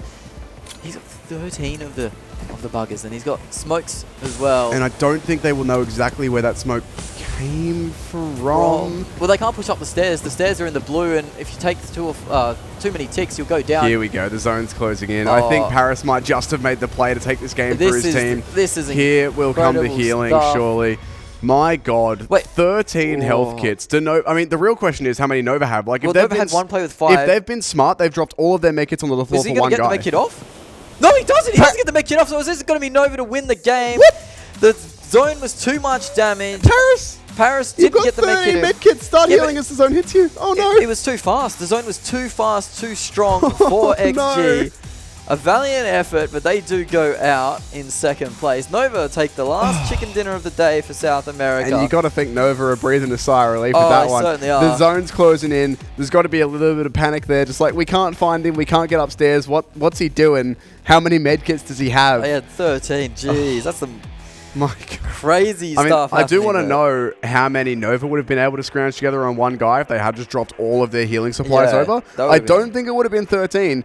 That said, if it had been close, that would have been like a multiple minute heal off considering how long health kits take to apply. So it would have been a long heal off. Goodness me. I mean, he was set for about 50 seconds worth of healing there. I mean, 13 seconds. They take, what, 8 to apply or something, right? Yeah, he was set for a good minute. You're off for a minute and a half there, really, if not more. So, I mean, look, I think XG feel a bit robbed there. I don't know if it was just the timing of the medkit that didn't work or whatever it was, but I think Mick feels a bit robbed. He got 6 kills. He was the highest killer of that game.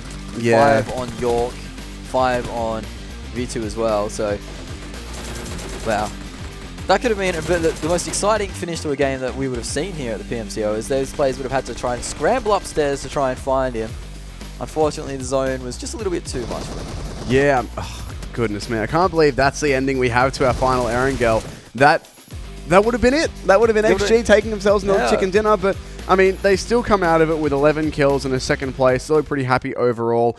14 kills for Nova with their chicken dinner as well. So both of our top two teams do get themselves some good points on the board. 9K, Crazy, Disturbed all getting up there in the top 5. It's going to be some... It's a good injection of points for them as well. Crazy have had a better day. I'm not going to say a good day because they're yet to get a win, but they have had themselves a couple of high placings and some reasonable kill games. I mean, that was only a 1 kill game for them, but they had like a 5 or 6 kill game before, which considering how they've been going is pretty good for them.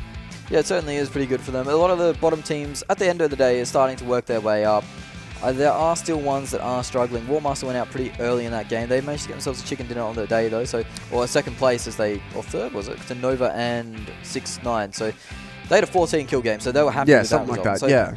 There are a few teams that are working their way up. That's right, yeah, it was third because they went for that big car rotation and got sprayed down. But yeah, I mean, they still had themselves some good games, so I think overall our bottom 8 have done reasonably well. PDZ haven't really shown us anything today. EVO has, though. EVO done okay. Trying to think of who else is down that bottom 8. We will, of course, check when we get to the scoreboard. As well, around that mark. Yeah, I mean, they had an okay performance in that last Erangel. So our bottom 8 are starting to get a move on here. This is the game we just had. Nova, 34-point chicken dinner, 14 kills for them. XG, 11 kills in second place. They'll be happy with that. 9K equaling the 11 kill mark there in third. So very good kills or kill margins for our top 3 teams. Disturbed getting in there with 4. Crazy coming in 1 kill but 8 placement points.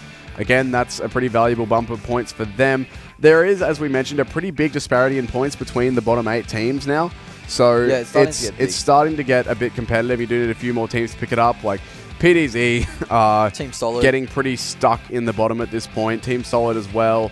Solo Safe didn't get as many points that game. They haven't been doing as badly though. Rush to Die only the 4 points, but they got a chicken dinner earlier. So look, PDZ, I think at this point, halfway through, things are looking dire for them. Of course, nobody's locked in the bottom 8 yet. The only thing that we have confirmed is which teams are out. For instance, our 3 teams on 100+ points.